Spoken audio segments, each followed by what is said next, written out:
most convincing story that maps onto reality, and that's why the central narrative is falling apart. Right now in the United States, people should not be walking around with masks. We must see the central narrative for the fiction that it is. We are Americans. While elections are sometimes messy, this was a secure election. The founders began the fight for human liberty and self-governance, and it's up to us to finish the job. I tell you what, we are in a truth emergency right now. This is the end game.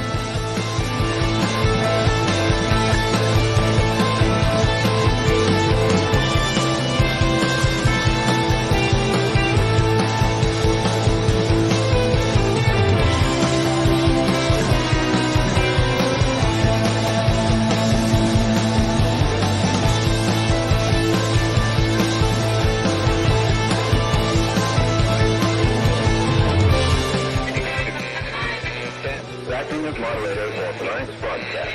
FCC.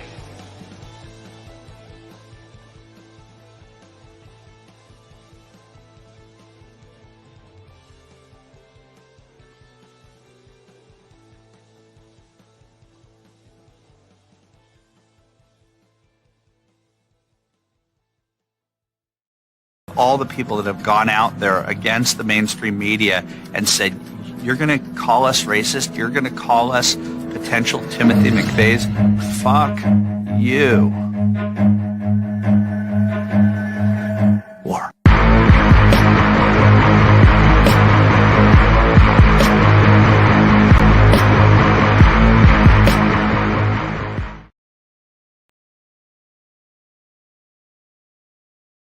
Immensely seductive. Quite sure he's right. And obsessionally neurotic. Pretty dangerous, in fact. Do you mean you doubt your powers to convince him?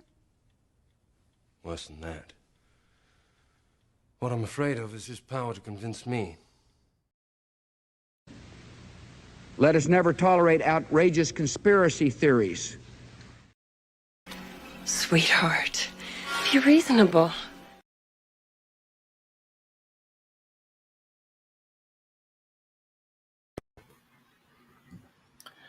All right, everybody, here we are.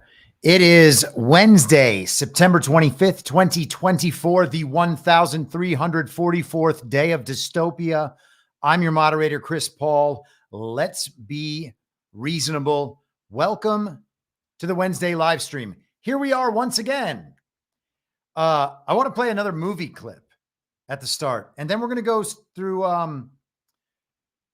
some interesting stuff today. I want to talk about, it seems like the regime is at the point where they're about to admit that all elections are stolen. And I think that would be one of the sorts of things,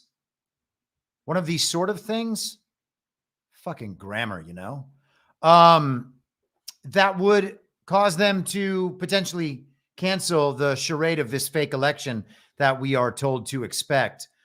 And then I want to talk about Trump's civil RICO trial against Hillary Clinton and all her associates. I have been referring to this thing as RICO Grande for years. We were told it was dismissed. I was like, it's not dismissed. This thing is still what it is. This is the whole story.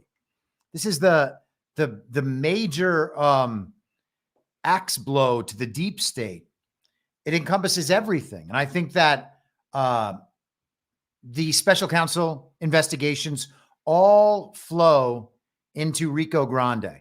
And so we're going to go have a retrospective of RICO Grande as that comes back into the news. Man, there's a lot of stuff dropping. Burning Bright and I on our show Badlands Story Hour that we do over on Badlands Media last night talked about the film Parallax View starring Warren Beatty from 1974, so 50 years old. And it's about political assassinations and their cover-ups and how these are all kind of orchestrated from behind. They create patsies. And so I think that was, I proposed this film on purpose because I knew we were dealing with assassination stuff. I didn't know how much more ridiculous, obviously, the Ryan Routh story was going to get and how much it was going to build outwardly ridiculous, more ridiculous at every level. But, you know, we try to, or at least I can't speak for his choices, but I try to time films based on how I think they'll align with what we're going to see over the coming weeks or what we're dealing with at a given time. And so we watched Parallax View, and it has this one scene right at the beginning, and it's actually bookended with this scene. Very similar scenes right at the beginning, right at the end, where a government panel lets everyone know that, don't worry, there are no conspiracies. Now, this is an announcement, not a press conference. Therefore, there will be no questions. A complete transcript of the investigation is being prepared for publication on March 1st. At that time, the committee will hold a full-scale press conference. After nearly 4 months of investigation, followed by 9 weeks of hearings, it is the conclusion of this committee that Senator Carroll was assassinated by Thomas Richard Linder. It is our further conclusion that he acted entirely alone, motivated by a misguided sense of patriotism and a psychotic desire for public recognition. The committee wishes to emphasize that there is no evidence of any wider conspiracy. No evidence whatsoever. Now, it's our hope that this will put an end to the kind of irresponsible and exploitive speculation conducted by the press in recent months. As I've said, the complete text of the hearings, which provides the basis for the committee's findings, will be published March 1st. When you have had a chance to examine the evidence, you will have every opportunity to ask those questions which remain unanswered, if there are any. That is all. Thank you. All right. So, very typical. This is what we are accustomed to hearing. This is how we're accustomed to be treated. The government will let us know what it is we are to think. There will be no questions asked, at least not right now. Someday, we will let you ask questions. Right now, we're going to let you argue about what we've told you to believe until you decide what version of that you believe, and then we will use that version to answer your questions sometime in the future. Will you get the truth? No. Why? Because there isn't one. Is that impossible to believe? Better let go of that idea. Maybe there is some underlying truth beneath all of this, and it may well be inaccessible. And it's very, very strange. We're in a strange period right now where there are elements of fakery coming now clearly from our side, that if they are just to wake up the normies, they are really going the distance to wake up these normies, or possibly they are adhering to a pre-planned schedule and people are able to see through it all far better than they planned. I hope that's the case, because if that is the case, then the intent is to actually get people to see through it, which means at some point, once the blinders generally come down for enough of the public, then you would expect them to step forward and admit that they have tried to bring everyone successfully out of the psyop that they were brought into over the course of decades. And then people can make their own moral judgments about who the good guys and who the bad guys are. That's got to be how this winds down if it's not evil. If it doesn't wind down that way, people should be concerned that we are only switching from one brand of liars to another. That's not a good way to continue on into the future. And I don't think that's going to be accepted by a great portion of the truth community, and maybe ultimately everybody, because, you know, what it is that's kind of holding the anger and frustration at bay for a lot of people is the understanding that a plan is actually being enacted and carried out here. There is some intention behind what we're seeing, and that intention, while not always able to kind of exhibit itself in the world as something good is coming from a pure place, let's say, right? There are some things that have, some stories that have had to be told over the years that have caused some people to make some very, very bad decisions that were detrimental to their lives. Is that acceptable as collateral damage if we indeed get out of this thing?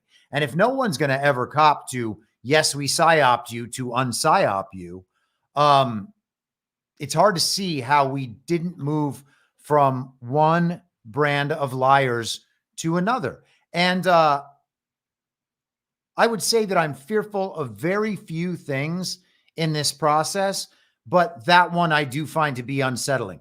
I wouldn't say I'm afraid of it. I mean, we're just going to keep on going either way. There's no other choice. But that would be very unsettling. Like if, for instance, following the fake election, assuming one happens, there's no change in the standard for censorship, and it's just allowed to go on like this, and the worst people on earth are promoted while other people are silenced by the same platforms promoting them, and they're not encouraging people to seek truth elsewhere. They're just importing whatever is necessary from that outer land and then bringing it into the mainstream as some kind of limited hangout. That would be a very bad indication of what some of the intent behind some of this is. And that doesn't mean that everybody involved would then be bad or that Trump would be bad or anything like that. It would mean that the job's not done and that there are yet to be more betrayals on our side. And I think that that's always been the case. We should always understand that there will be more betrayals to come. But yeah, that's an unsettling one. All right. So I want to talk, I mentioned that it seemed like maybe they were beginning to tell us a little bit about exactly the true state of our elections is. And my friend Brian Lupo, who you better know as CanCon, sent me this podcast yesterday, texted it over to me. I just listened to it this morning. It is Philip Stark. Now, let me pull up Philip Stark just so you can have an idea of what his bio is and what projects he's worked on. What election integrity efforts has Philip Stark been involved with? And I'm going to toss that into the old Perplexity AI, and which is what I've said this before. I basically use this AI as my jumping off point and search engine. There are ways to ask AIs questions. And if you understand that they are programmed to do certain things and respond in certain ways, if you're able to adhere to clear and consistent logic and you are able to force the machine to do it, you will at least get better information than you would from a search engine. And you do have to force the machine to do it. You have to say, that's actually a logical fallacy. Or why are you protecting that particular viewpoint? I'm asking you for the counter to that. If you're able to ask guys questions, apparently, or not apparently, but they are able, you're able to break through some of the problems with their programming and their algorithms. Philip Stark, a statistics professor at UC Berkeley, has been significantly involved in election integrity efforts, particularly in developing and promoting risk-limiting audits. Here are key aspects of the work of his work in this area. So they go through the features of risk-limiting audits here. Risk-limiting audits are by no means good enough. Watch. So what are the criticisms of risk-limiting audits?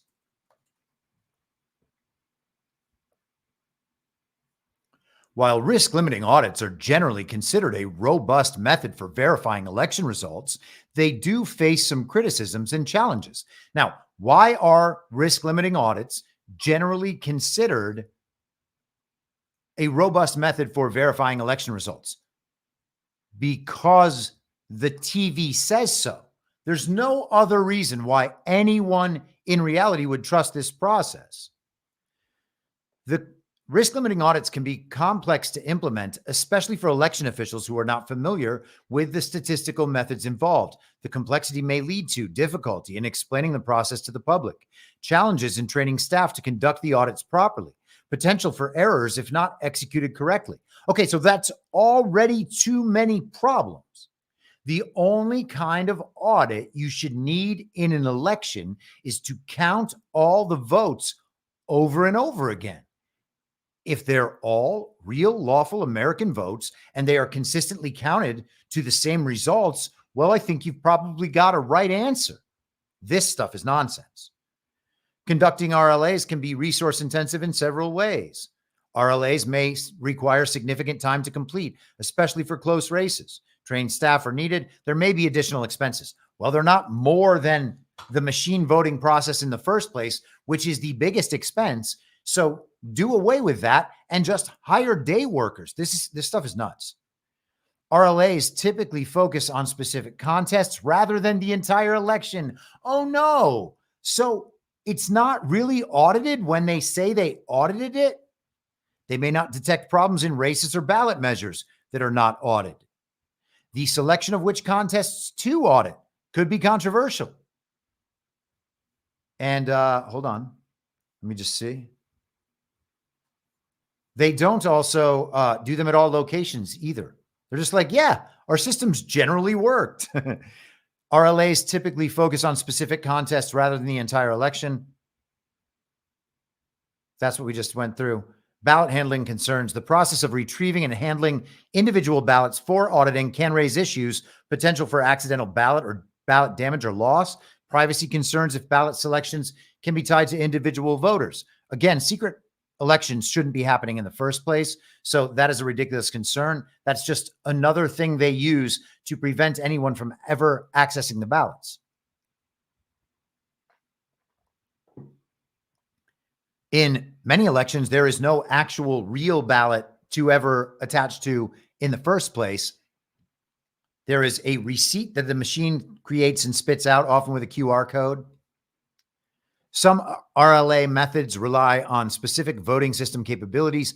Not all voting systems may be compatible with the most efficient RLA methods.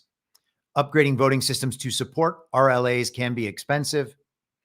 It may lead to skepticism or mistrust if not properly explained, and there's no way to properly explain them that would actually convince people they work. So they improperly explain them, and then the public is confused, but is then told over and over and over again, yes, we audited that. That confusion is a feature, not a bug. They want that confusion because that's the only way they can get away with this sort of thing. And it's so great that Philip Stark created it. Could be seen as less transparent than full hand recounts. Well, there you go. I mean, that's it right there. Of course, it's less transparent. It's fake. It's designed to protect a fraud-based system. In very close races, RLAs may end up requiring a full hand count. So there's that. This could negate the efficiency benefits of the audit. There is no efficiency benefit of the audit, except that it gets legal situations handled much more quickly for people involved in the election fraud apparatus. RLAs are typically conducted after initial results are announced. This could lead to public confusion. There may be a time pressure to complete audits. So while these criticisms exist, many election experts still consider RLAs to be a valuable tool for ensuring election integrity when properly implemented and explained to the public. Many election experts still consider, despite all of these problems, many election experts still consider these to be a valuable tool for ensuring election integrity. No, these are a valuable tool for telling the public that election integrity work has been done when it has not. This is part of the cover-up. The idea that many election experts is some sort of conclusive story about these audits is crazy. So let's get into what Philip Stark is actually saying to a man. I don't know where he found this person. Apparently, actually, let me see if I can find this on YouTube. Apparently, there's this character named Ian Masters who hosts a podcast and puts it on SoundCloud. And SoundCloud had a moment, I don't know, 10 years ago, where there were a lot of independent musicians releasing their work on SoundCloud. And it was kind of one of those early hubs. You would discover new artists there. And then platforms, bigger platforms came in, platforms like Spotify, other platforms came in, and they kind of just got all that business. However that was accomplished. Spotify is clearly a regime-linked organization, and a very, very bad one at that. I'm trying to see if I can get this Stark interview on YouTube. Maybe there's a video version of this. Oh, well, there is one on YouTube, but it looks like it's just a still background of this man, Ian Masters. So Ian Masters is the sort of commie who believes everything he hears on MSNBC. And you'll see exactly what I mean. This is kind of amazing. He is concerned. He has election systems expert, risk limiting audit inventor, I guess, statistics professor from Berkeley, UC Berkeley, Philip Stark, on his podcast. He is concerned that Donald Trump is going to steal the election, and wait till you hear how. And this whole interview is less than 19 minutes long. We're not going to go through the whole thing, but I want to go through some chunks of this because I think that this is interesting to hear. You could pass this off to a liberal, like if you could smuggle it through another liberal. Hey, hand this to, you should listen to this and then send it over to Dave. I think maybe you guys might understand some things about this. And then the first person listens to it and they're like, okay, well, yeah, maybe Dave would respond to this, because these guys believe Trump is about to steal the election. Listen to this. We're going to go in like little couple minute chunks and then we'll pause and whatever. So, Philip, just yesterday, the New York Times Siena poll came out and has Trump ahead in Georgia, Arizona, and North Carolina. I think yesterday I misspoke. I thought it was Michigan, but it was North Carolina. So given that the Republicans already have the software for the election machines in Georgia, does that mean that even he's ahead in the polls, that's kind of immaterial? They can determine their own results, can't they? So does that mean that the Democrats really don't have a prayer of winning Georgia? Well, there's a lot to unpack in that question. First off, I love how he just immediately says there's a lot to unpack in that question. So Ian Masters, the interviewer, just loaded all of the most extreme commie view of the central narrative into that question. They've stolen the election software in this handful of states. Are they going to steal our elections with the machines? He has already accepted, just right off the bat, the claim that all of these people have denied since 2020 that we've been saying, hey, yeah, those machines don't work. He thinks the software was just fine the whole time, but Republicans have stolen it. And how do they steal it, by the way? In court, apparently. Oh, and then he mentions later Tina Peters. But the idea that their proprietary software is unavailable to the Uniparty, it's so funny. And they don't understand the Uniparty at all. Listen to Philip Stark. Here we go. One has to do with how predictive the polls are of how people actually vote when they show up. Statistical methods are pretty good at estimating, what fraction of people would say that they would vote a given way based on a sample of people surveyed. The problem is it's very difficult to predict who's actually going to turn up on election day and vote, or who's going to cast a ballot in either early or on election day. That's really sort of the black art of election polling, and it is sort of more an art than a science. So I don't put an enormous amount of weight in those polls because they can't really do a very good job of that second step of who's going to show up and actually cast a vote. So right there, that's good. The polls are nonsense. Philip Stark just straightforward about that, massaging it for this commie who obviously lives his life for these polls, and is convinced that he's wish casting a Kamala Harris win. You can hear it in his voice. You can hear it in his arguments. This is somebody who's he sounds like he's on the verge of cracking, really. And you'll get that impression as we go on. But good answer. Clearly, these races are tight, and a lot of things could change between now and election day. How is it clear that the race is tight if you are not paying attention to the polls? So this is one of those commie things to do, is like know that a source of information is wrong. And actually, to be fair, there are far too many people in the truth community who operate this way as well. You know the source of information is bad, but yet you're going to refer to it anyway because it's the best you've got to go on. Now, is there anything to be gained from polling?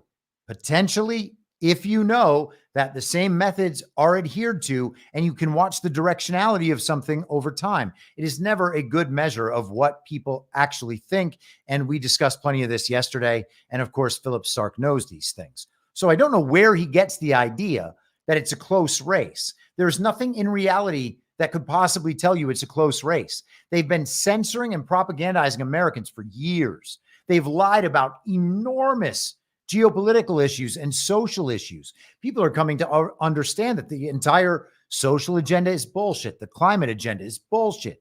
A lot of what they've been told by the regime is bullshit. At the same time, they are trying to prosecute Donald Trump and imprison him in every way they can imagine after 2 impeachments, after the Russia hoax, all of these things. And we're still told it's a close race. If that's true, then your candidates must be so atrocious if Donald Trump is that bad and it's a close race and you're doing all those things. So, of course, it's not a close race. And if they replaced Donald Trump with someone who is not hated the way Donald Trump is, what would they say? It's a close race. They would still pretend it's a close race because what they need is for it to be a close race. They can't let people know, oh, yeah, actually, Trump was the problem. This new Republican that people put in, well, this guy's winning 90-10. That's never going to happen. They're going to say it's a close race no matter who's running because that's the only way the uniparty keeps functioning. If everyone knows that no one agrees with this shit, the system spirals to its inevitable conclusion. And so we prop the system up by agreeing with these premises in the first place. It is nuts. It's got to be stopped. And a lot of things could go wrong that would basically stop the election in its tracks or create, fear, uncertainty, and doubt about the outcome and result in something other than just a simple tally of the votes cast by eligible voters being what determines the outcome of the contest. So the fact that the software for the voting machines in Georgia has been made available illegally to any number of parties makes it easier both to alter the results electronically, to insert malware onto these machines, to promulgate malware across different devices and actually alter votes. But it also makes it easier simply to cast doubt on the election by pointing to flaws in the software, whether those flaws are real or imagined. So I think that it's just a bad recipe for election integrity. All right. Now, that's not all good and all correct. Okay. The fact that, quote unquote, Republicans have gotten the software is not what compromises these machines. These machines in their optimal state with no compromise by Republicans are incapable of producing a legitimate result. And you have to think that Philip Stark must have read the J. Alex Halderman report. He knows this. He knows what Harry Hursty is doing. He's seen some of these examples. He probably saw J. Alex Halderman hack into a poll pad, like with a pencil, I think it was.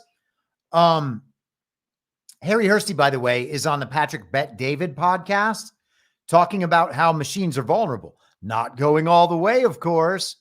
He's saying that, these machines, that's why they're not used anymore, because it was this easy to get into them. Well, they're all still that easy to get into. And he ignores that. If Harry Hursty is going on Patrick Bet-David's podcast, Harry Hursty was in the Kill Chain documentary, the HBO documentary that talks about how vulnerable and open to manipulation our voting machines and our election systems are. That is a documentary featuring Kamala Harris and Amy Klobuchar. It's like from 2018. And they had Halderman actually testifying in Congress. And it's in that video or that movie. And so Harry Hursty is now on a relatively mainstream podcast, Patrick Bet-David's podcast. So this is an info op. They have decided this is the time to let people know that actually, the election system is totally corrupted. And there's no way to know if Joe Biden actually won now. This is where we are headed. The systems are totally corrupted. And Philip Stark is pretending that that's not it. Now, is he running it up? Is this supposed to be some kind of good, slow disclosure thing? We can always give people the benefit of the doubt, okay? My goal here is not to cast aspersions on Philip Stark, but I watched him operate in the aftermath of the election up in New Hampshire and elsewhere. I have no trust whatsoever in this person, and he's giving further reasons not to trust. He is allowing this clearly delusional podcast host to hold on to those delusions. I mean, the Republicans have stolen the software, so now the systems are vulnerable. That's not the sort of thing, as an elections expert and a very responsible person, you should just allow to hang out there. Like, there's got to be pushback on that, and there was none, which is unfortunate. Hold on, let me see what. I don't want to take the entire show up with this, and I'm concerned that it's possible that I could. There's just so much, man. So let's do one more section, then we'll skip ahead. But why do the Democrats not? Why isn't their hair on fire? I don't understand why they're not protesting. Why would you enter a race that's rigged? Isn't that amazing? He now understands that the election system is corrupted, and he says, why aren't the Democrats protesting? Why isn't their hair on fire? Why would you enter an election system that's rigged? Great point, Ian Masters. For me, thank you very much. For you, that does nothing, because you are now calling into question the elections we've had in the past that we showed you to clearly be rigged and stolen, and you denied them. Why are the Democrats not upset? Well, why aren't the Republicans upset? There is some work being done in some places, but not focused on the machines. I honestly don't know. I think that the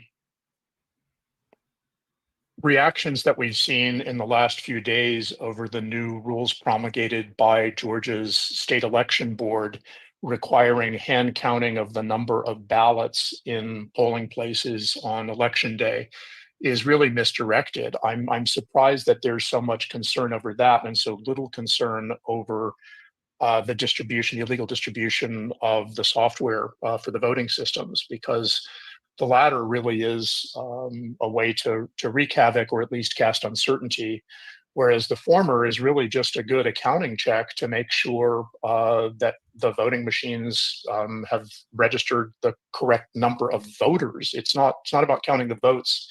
It's about making sure that the number of people who signed in is equal to the number of ballots that you found, give or take people who leave without voting or something like that.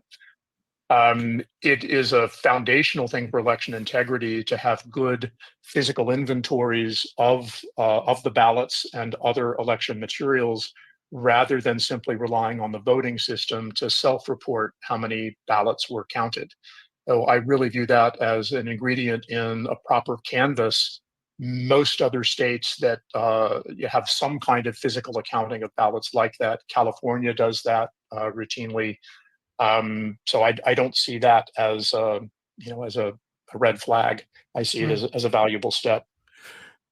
So the host believes that what was just voted for by the Georgia State Election Board is Republicans attempting to steal the election in Georgia. And Philip Stark just tells him to his face, no, actually, that's a smart and wise step toward election integrity. They should absolutely know how many votes were cast at a voting center or polling place. This is how far around the bend these people are.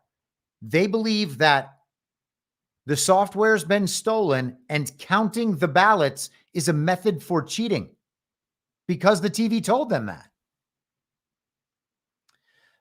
Let's hear his response really quickly, because there's a point in this, and I hope that I can remember it without going through the whole thing. But there's a point where Philip Stark says, yeah, you're actually making an argument for why elections should be called into question in the past. And maybe it's right here as he continues. Well, it's mystifying why the press have seized on that and aren't looking at what we're talking about, which is... It's mystifying that the press have seized on that and they aren't talking about what we're talking about, which is the problems with the machines, which of course he believes is Republicans have stolen the software. This guy's amazing. This is like the greatest red pillar of all time by accident.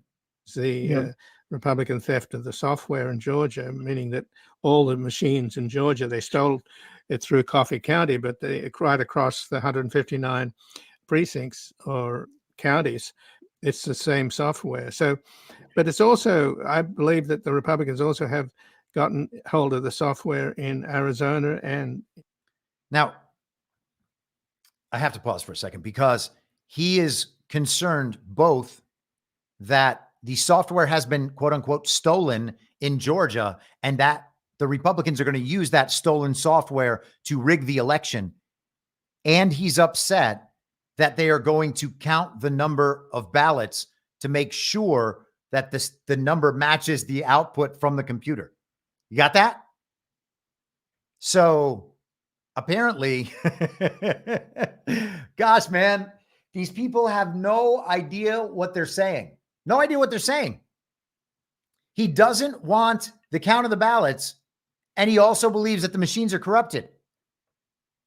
If you want an election with election integrity, then you got to count the ballots. That seems like one of the most basic possible things. And he's like, no, we can't have that. The software has been corrupted. We just cannot do with them counting the ballots. Oh man. In the chat, DL Field 1. Well, who had the software previously? This is so stupid. It has to be an op. Yep, I would agree with you. Who had the software previously? Well, the regime and their entities. Dominion is as much part of the regime as the media is, and as much part of the regime as the Uniparty, the DNC, and the RNC are. All of those are part of the same thing. And these guys pretend that the R and the D, the red and the blue, the right and the left, mean there's actually a difference, and that those two quote unquote sides don't support the same overall agenda. There was another question in the chat from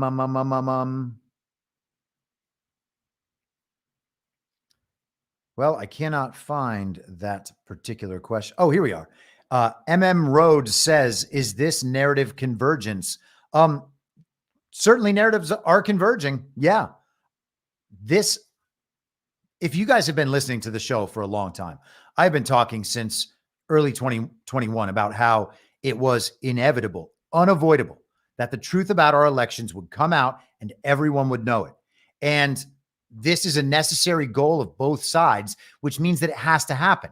Like even Klaus Schwab doesn't want this election system ultimately. He doesn't want election systems generally. They are probably going to do something that is internet based, related to your phone or something else, where they are able to fully manipulate that system. And conversely, there's probably going to be a very similar system presented by the other side that has more verifiability, let's say with Bitcoin or something. And Guatemala apparently is well down this road already. All of that, I'm a fan and a supporter of Bitcoin. You might even say that I'm a Bitcoin maximalist because I think that it is definitely going to be part of our future in one sense or many senses. I'm not entirely sure it will be primarily as a currency, although that will obviously be part of it. I think it is a better as a digital asset. I believe in the verification and the inability to manipulate it as the most important parts of that. And if you read Jason Lowery's software, I think that there is an argument there that it will be part of our national security infrastructure.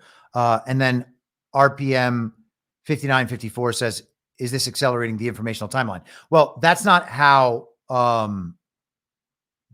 the informational timeline works, to put it as bluntly as possible, just so we're clear on this. I know that Burning Bright occasionally uses that phrase in this context, and that's not right. And I love that he uses the phrase. I believe that he fully understands the concept. I believe that he's taking that and porting it into another concept to which I don't intend it to apply, except in this sense. Okay. So every person exists at a place on an informational timeline relative to real time in reality prime. Okay. We are all somewhere behind real time in reality prime to the extent that time is real. All right. We may one day find out that that's not the case. Okay. If we're in a simulation or something and all our consciousnesses are moving in a way that we think is natural and turns out not to be, or something, and I'm not going to go into this.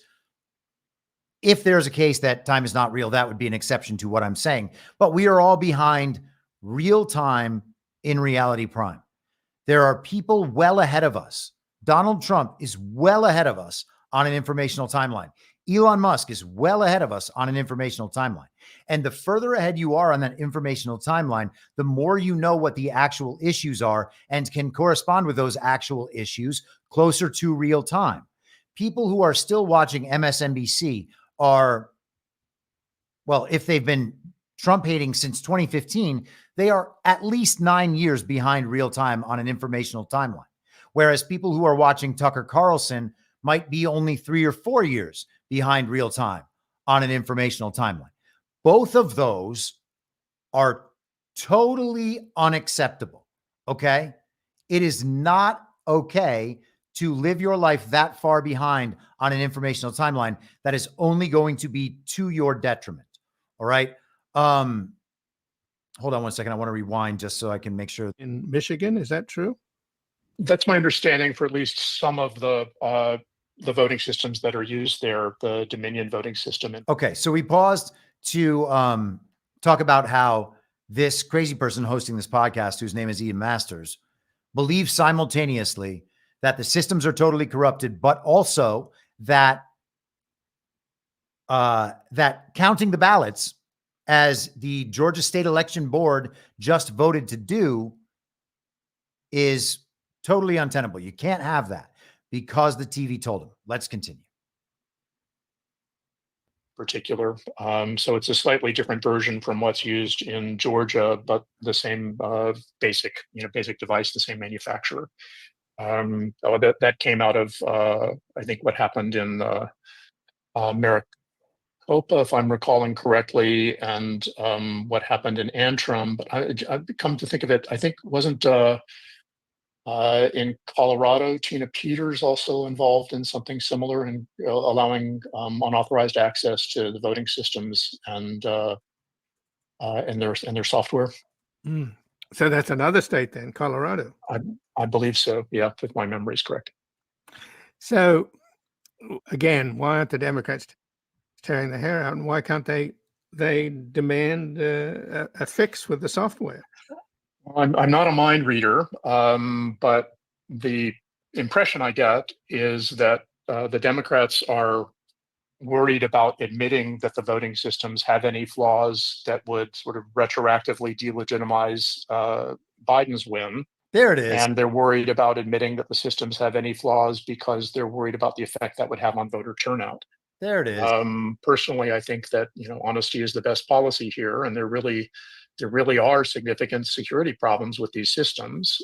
We do know how to conduct elections in a way that is trustworthy. Nope. It involves hand marked paper ballots for the vast majority of voters, with electronically marked paper ballots for voters who need accommodations for blindness because of their ability to their dexterity in handling paper, or their visual acuity in being able to to read a screen, or sort of read a printed ballot.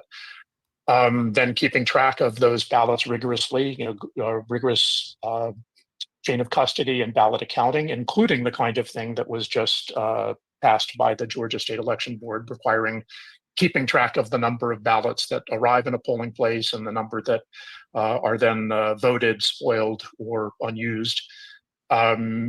Tabulating those ballots, the votes on those ballots, using whatever technology you like. Optical scan is very common, and then auditing the outcomes of all of those contests in a statistically rigorous way. For example, using risk limiting audits. There are issues statistically significant way. Isn't that what he said?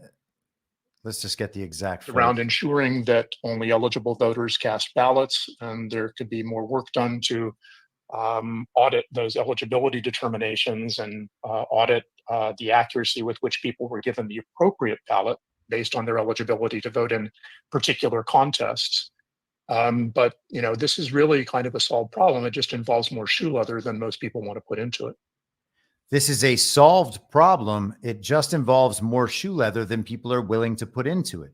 Well, no, Philip, you are protecting a corrupt system. And if you realized the system was corrupt, you would realize exactly why these systems are kept in place. But he said it very clearly. Why aren't the Democrats' hair on fire? Well, it's because they don't want to call into question the results from the past, like President Joe Biden. Except the problem is these voting machines are used everywhere. It's not just Biden. And I would have to think that Philip Stark, who talks about elections as part of his professional work, knows that it's not just about Joe Biden. This is about all the elections everywhere. And, whatever. I don't mean to complain too much, because it is what it is. And we've kind of just been there, and it's probably a good growth and learning experience that we've had. So I don't mean to make this about myself, but we all have talked about this stuff for a really long time. And people will say things like, all right, well, I know it's a problem, but it can't be that much of a problem. What are you talking about? The system itself is incapable of producing legitimacy.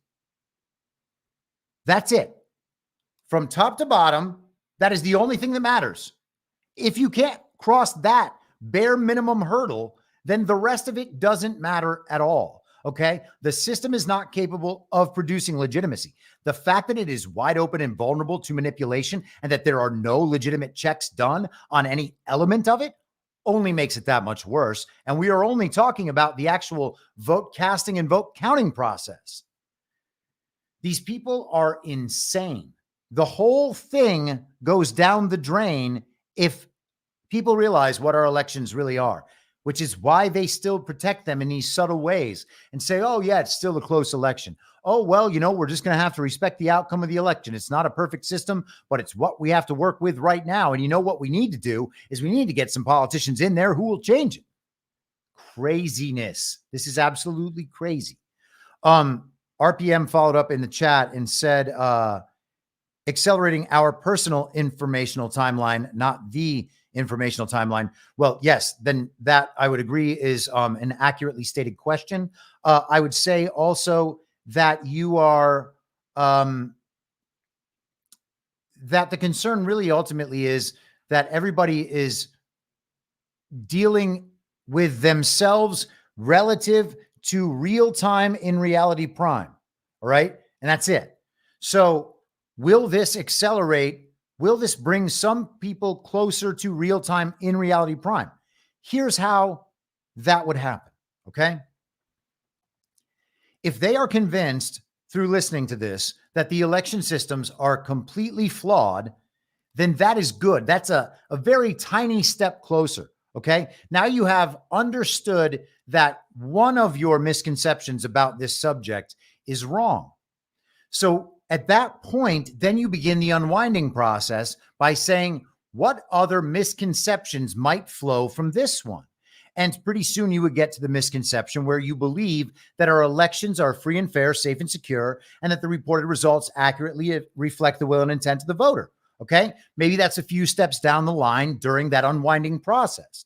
But while you are unwinding, you are not anywhere closer to, well, maybe you might be. I mean, I guess you have a greater chance of someday approaching real time and reality prime, although I'm not sure you're walking toward it until you've actually unwound the whole thing. So at some point after that, after realizing that the elections are not free and fair, safe and secure, the reported results do not reflect the will and intent of the voter, then you will realize, oh goodness, there's no reason to believe that Joe Biden received 81 million real lawful American votes. And so now you have a few new branches to explore, right? One of them is, well, he clearly didn't win that race. Who else clearly didn't win that race whose votes were counted the same way Joe Biden's were? And then you'll see, okay, there's no one I can know that's legitimate. And then you're like, okay, well, my government is illegitimate.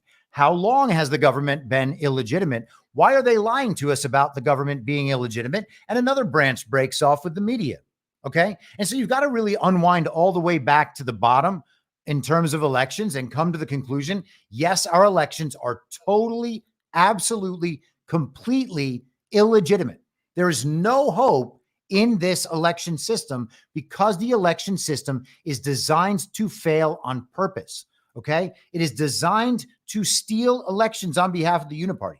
It is not designed to count your vote. All right. And when you get to that point, then you become closer on an informational timeline. Now, everybody leading governments around the world is already at that point, which means they are right now significantly ahead of you on an informational timeline.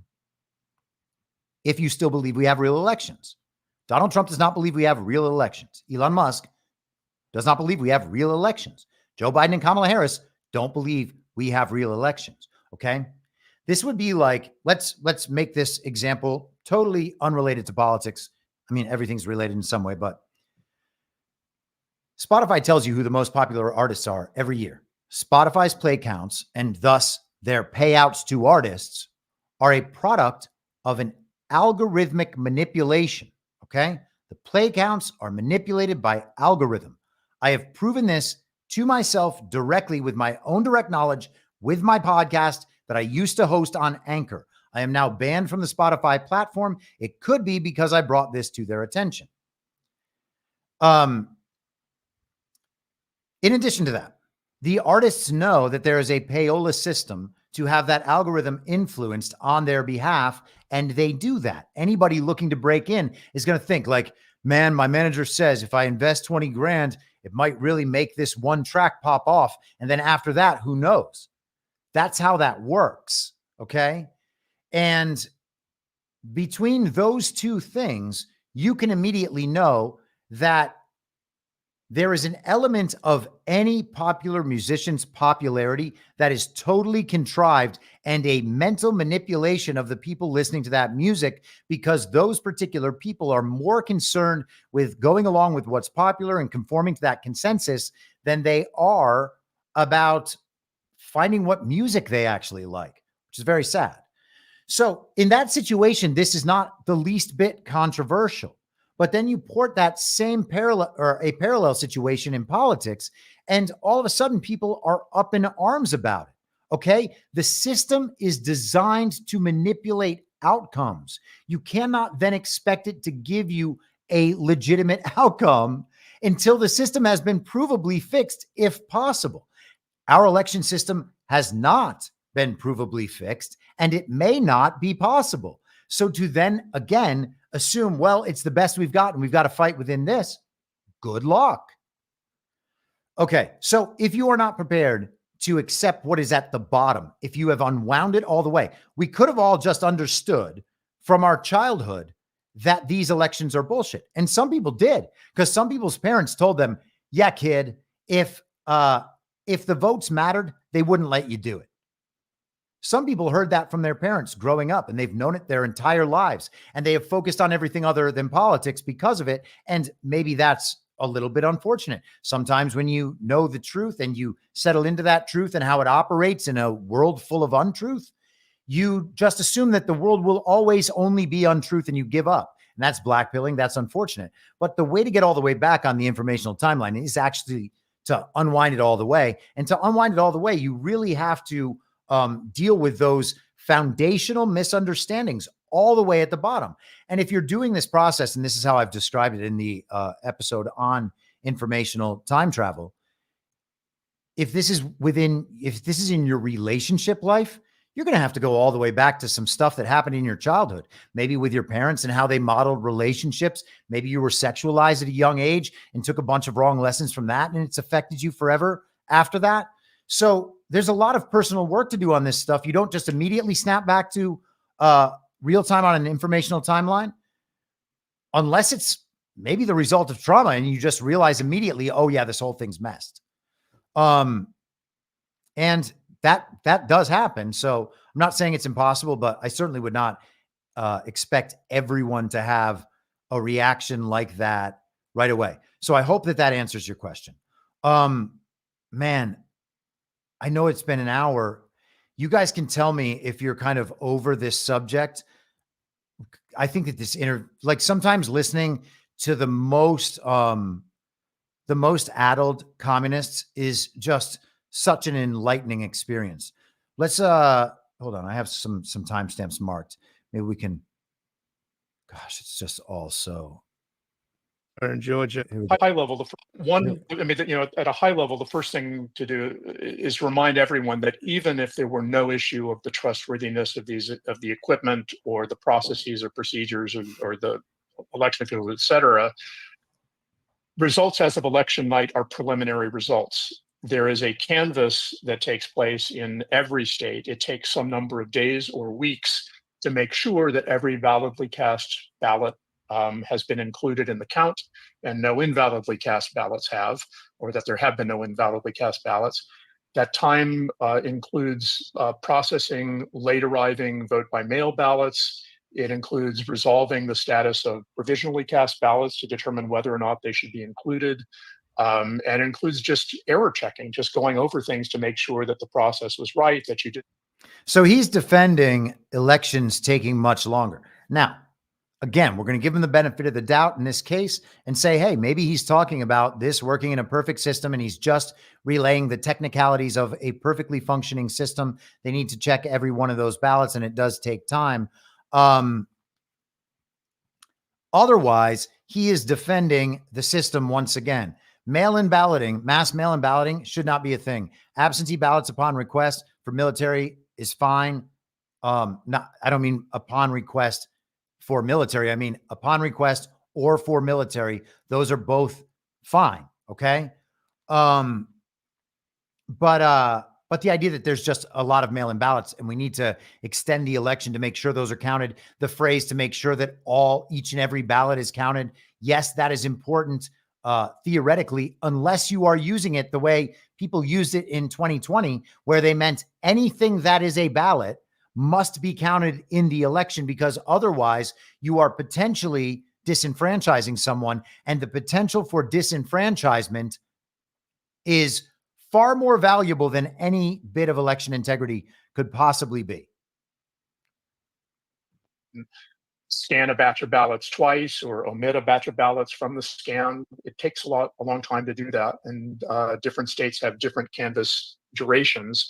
California, I think, is 28 days. Most states are shorter than that, but we also have an unusually long period in which we allow voters to, quote unquote, cure defects in say, signatures on absentee ballots. If the local election official says this doesn't look like your signature, they're supposed to contact you and give you an opportunity to redress that if it really is your signature. So the results on election night don't include a large number of validly cast ballots, and they really aren't final. It really is a projection as of election night, and people need to be patient and allow the local election officials to do their jobs and make sure that they have, counted every last validly cast ballot. So, so the questioner is very concerned about the elections. What if it shows Kamala is winning in every state but these states? And he goes into exit polls next, and then he's going to go into what the bookies are saying. Okay, fine. So let's say the polls are fake, even though Kamala's going to win in a landslide. What about the bookies? There are some bookies out there, and they've got a lot of money riding on the line. They must do some incredible research. Well, what research do? Do they analyze polls? Do they let people bet?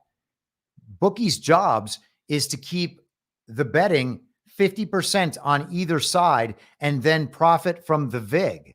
Okay. That's why they set the odds, so that they can just give all the winners the money of the losers and keep all of those additional fees that are charged. So the bookies are not more accurate. I don't know who decided this a few years ago. Oh, the bookies know what's up. Well, no, there's no reason to believe that the bookies know what's up. Maybe they do, or maybe the people who are influencing the public's perception and paying $6 million to get a crowd to a Kamala Harris rally are also placing large bets in betting markets on Kamala Harris to make it look like the public wants Kamala Harris to win. We're talking about people with unlimited access to regime fiat currency, and this being the greatest existential crisis they may have ever faced. They're going to spend the fake money. Gosh, man, it is amazing to me that that people will just be like, oh, well, this authoritative source is definitely the one to trust. I can understand why they're saying this method is trustworthy. So I guess we better believe this. This is the new thing. Everybody knows polls are fake, but do you know about betting markets? Dummy.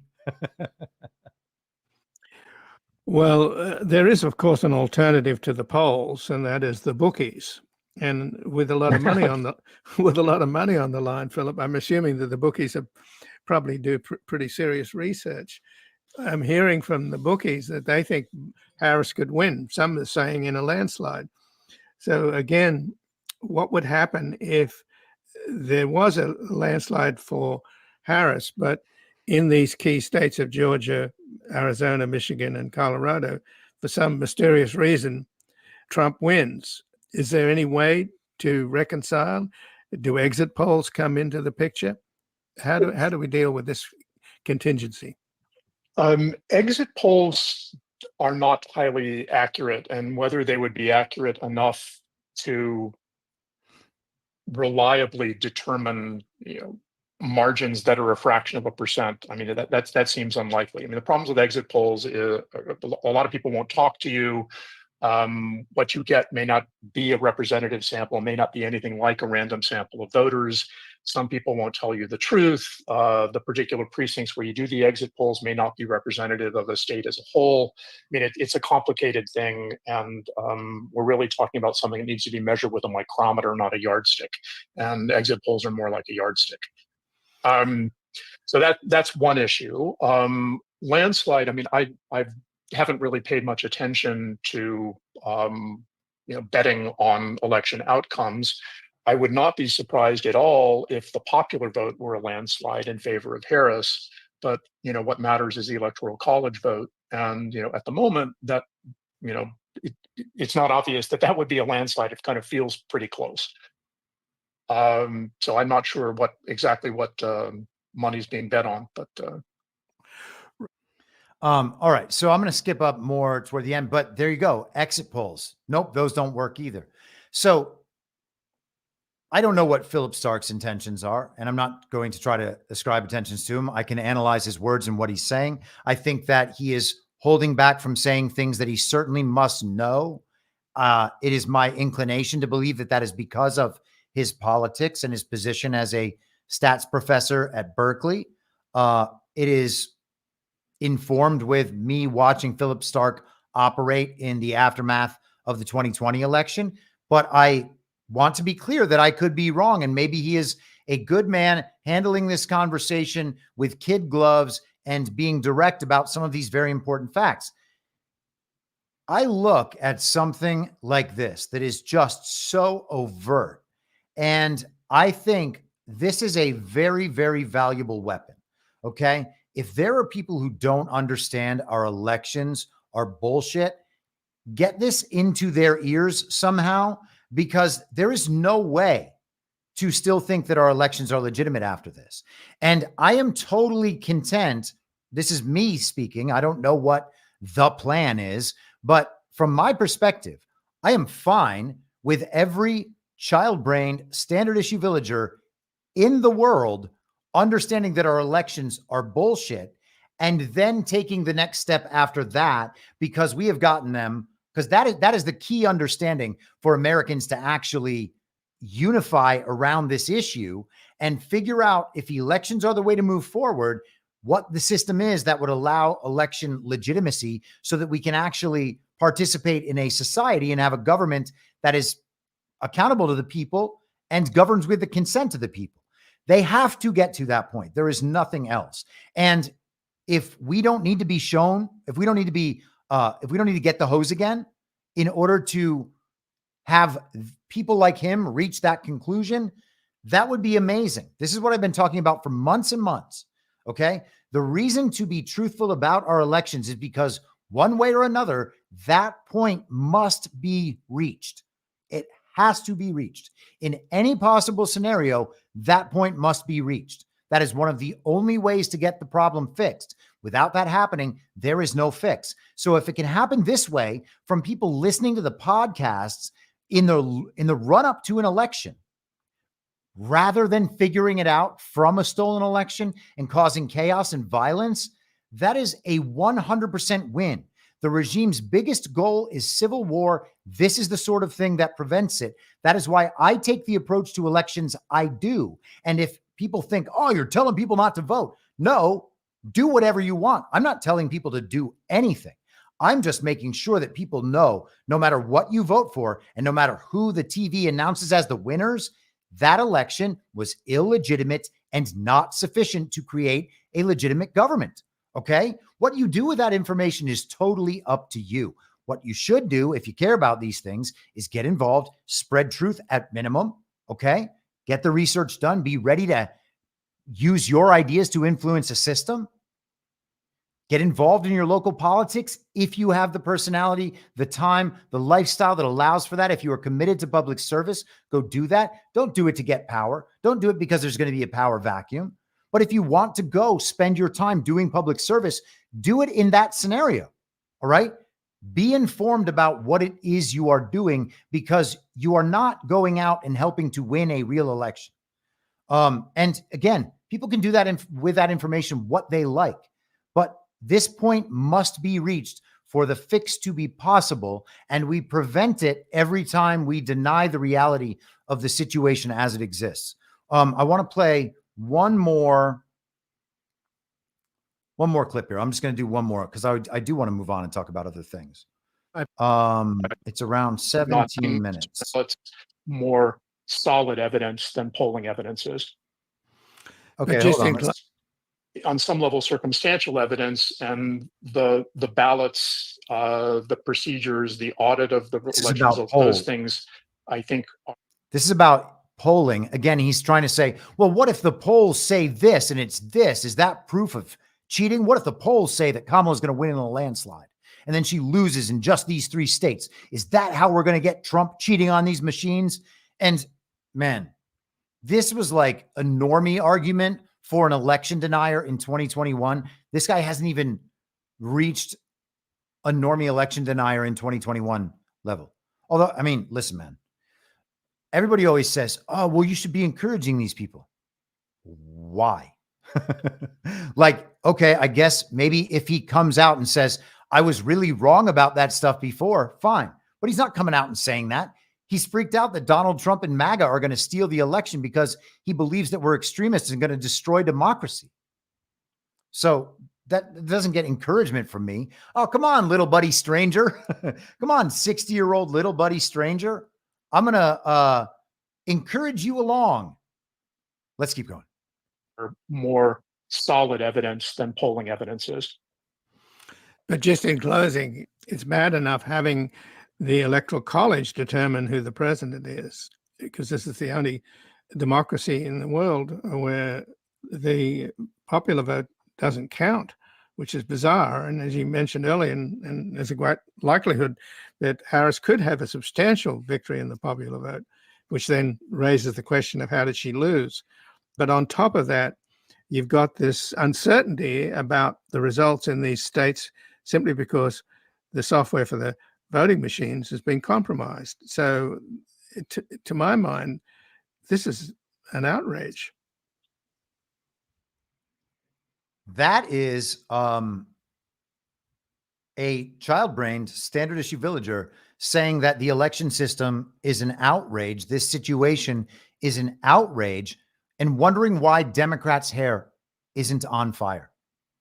What is the answer to that question? Why can't this guy add 2 + 2? Because he is told that the answer to that question is everything other than 4. Okay? That's what it is. That is what it means to be at a total inversion within the false reality. 2 + 2 is everything but 4. The one answer it's not is 4.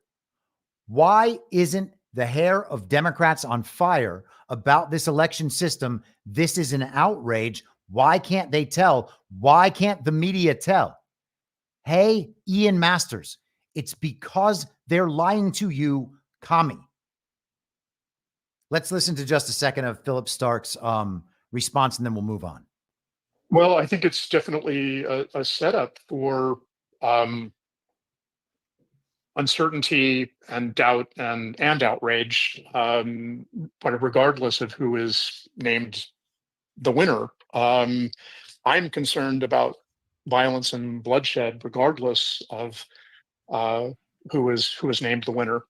And I think that, the way out, which obviously there's nothing we can do in time for the 2024 presidential election, but the way out is to run elections in a better way. This idea of evidence-based elections, that it's not enough to say so-and-so won. Election officials should provide convincing evidence that that person really did win.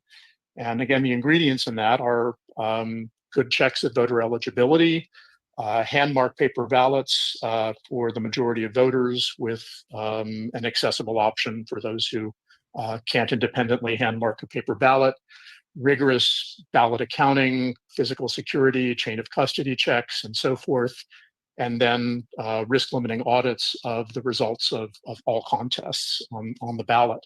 And that can provide, affirmative evidence, evidence that the reported winners really did win. And unless we get there, some degree of skepticism is justified. That said, there's a difference between being somewhat skeptical and believing that the election was stolen or that people cheated, that there was fraud on wide scale. And I've never seen evidence of that, but I have seen errors, errors of thousands of votes, thousands of ballots, including in 2020 in Georgia. So that actually, that right there at the end should ruin Ian Masters' view about Donald Trump's phone call to Georgia, asking them to find him 11,780 votes. Philip Stark just said himself he has seen evidence of thousands of ballots worth of error in Georgia. So immediately that's gone. He says that the elections aren't actually trustworthy. That is what he just said. And he gave a list of things that will fix them. And of course, included risk limiting audits. That is not a part of it. It doesn't make any sense.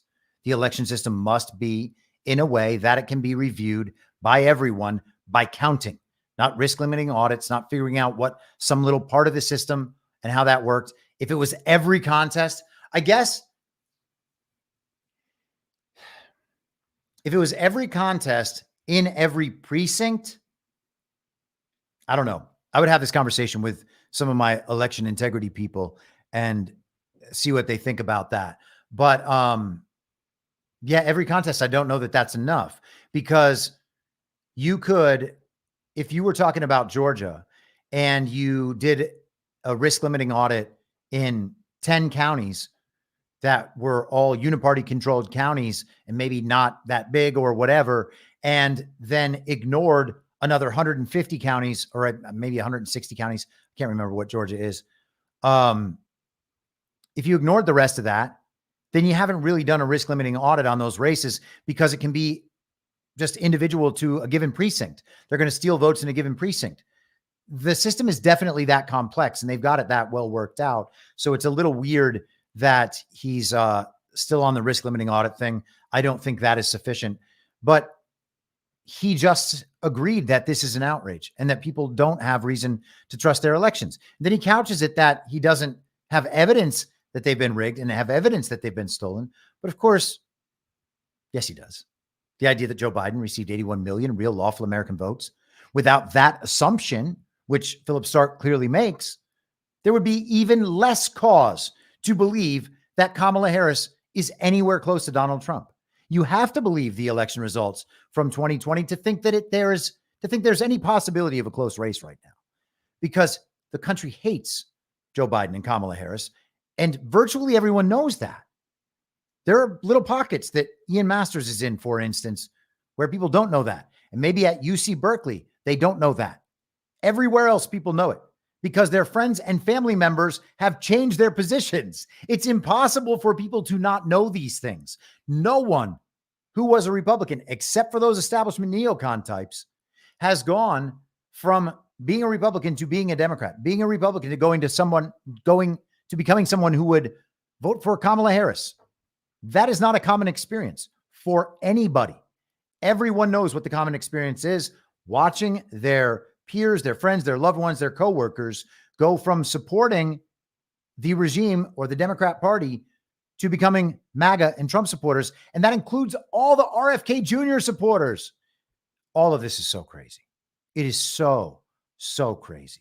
But hey, man, this, again, my friends, is a significant weapon in my mind. And I'll try to remember to put this link in the Substack post for when I release the audio version of this. But there it is right there. Show that to anyone. A liberal can get through listening to that. There's not a kind word spoken about Trump. It's only fear and Trump derangement. So they're not going to be offended by any of that. They might be offended that there are so many stupid people on their side, but I doubt it. This would be the sort of thing they could listen to and then bring up to you, and you'd be like, oh, wait, really? You think it's normal that this guy knows the machines are corrupted in Georgia, but also doesn't want a hand count of the ballots? What's normal about that? Why wouldn't you want a hand count of the ballots? These are the issues where we have to go on offense, not in a way that we celebrate, oh, the elections now have election integrity. I don't even know if that's going to happen. And by the way, again, I don't think it makes any sense to analyze an election as though it's definitely going to happen when we don't know it's definitely going to happen. And when the people controlling that aspect know whether or not an election is going to happen and we don't, then we are having two different conversations, right? They can, at that point, just allow stories to progress in different ways because that story has no impact on the situation whatsoever if they already know the election is going to be canceled. Does that make sense? I think you guys will totally get that.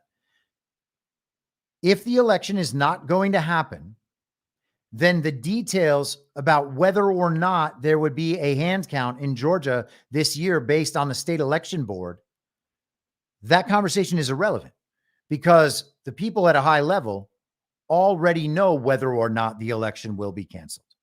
The election being canceled will just be a narrative device, just as the election happening in the first place is a narrative device. Okay? There's nothing else to this. You cannot cancel a fake election in a real way, right?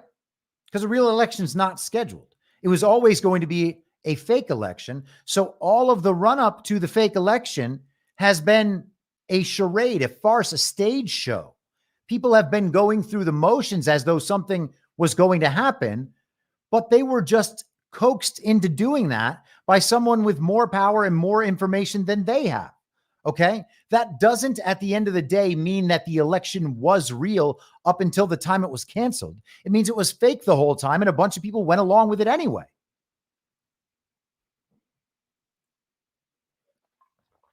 Did we do that? We tracked it. Did we fret about it being real? Did we fret about what would happen as the result of a fake election? I haven't done much fretting.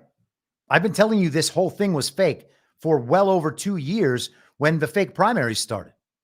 Or sorry, not well over 2 years, just under 2 years when the fake primaries started. When Trump whispered his first DeSanctimonious and all of the DeSantis simps immediately sprung into action, it was quite clear that we were, that there was going to be a Ron run for president. It didn't start for another 7 months, but I said there were fake primaries the whole time. Understand that they are fake. This is a farce. It is playing out before our eyes. We are here watching it. The results of all these things are obviously baked into the cake, which is, again, just another one of those things, man. It's one of those things you either accept or you don't accept, okay? Elections do not get decided by voters. Elections get decided by people far more powerful than voters. They're talking about running the most powerful country in the free world, all right? If that can be seized from the control of the global regime that has controlled all of these other countries around the world, and they say that explicitly, this is our agenda: one world, liberal, international, rules-based order. If the country can be seized from those people, it would not be through an election that they're just like, yeah, hey, how about that, man? We thought we were really popular, and it turns out that we're not. Darn it. All right, well, good game, everybody. We're going to take off. We're going back to Israel. I mean, Ukraine. I mean, Khazaria. I mean, Babylon. Fuck. All right. Catgirl88 says, what if all the election machines all blew up like the pagers? Only no people would be hurt. Well, that would potentially upset Mike Lindell, who wants to burn them all down and turn them into prison bars. I am 100% on board with Mike Lindell doing that. So I guess I would also be upset. But if they all just disappeared immediately, that would be lovely. RPM says, at what point will the results of 2020 not matter anymore? Well, I don't think that point will ever arrive. The results matter. And we're going to get some resolution. There might not be legitimate results to retrieve, although I'm not convinced of that.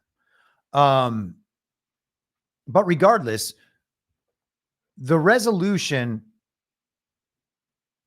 if the resolution is that the country, by and large, a critical mass consensus is reached, that the 2020 election cannot be confirmed in any way and was clearly a product of fraud, that would be, I think, far enough. I don't think we need the actual real results, right? If it was proven beyond a shadow of a doubt, like to the point where no one could doubt it, that Joe Biden had created 40 million votes, 30 million, let's say 30 million, because that's the number I usually use.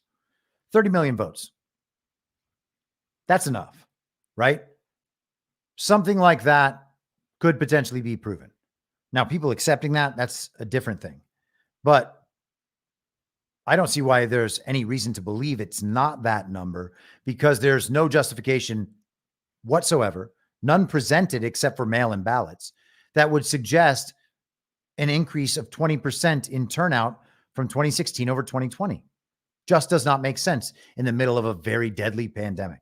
Makes no sense at all. And all the other examples of fraud and manipulation and malfeasance only support that conclusion. So, yeah, I mean, when the country understands that finally, which, you know, they'll have to.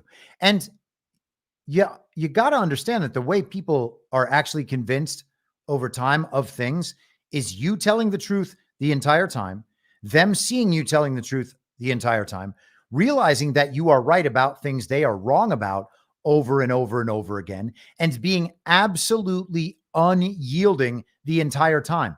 I will not accept the framing of any communist who wants to get in a conversation with me.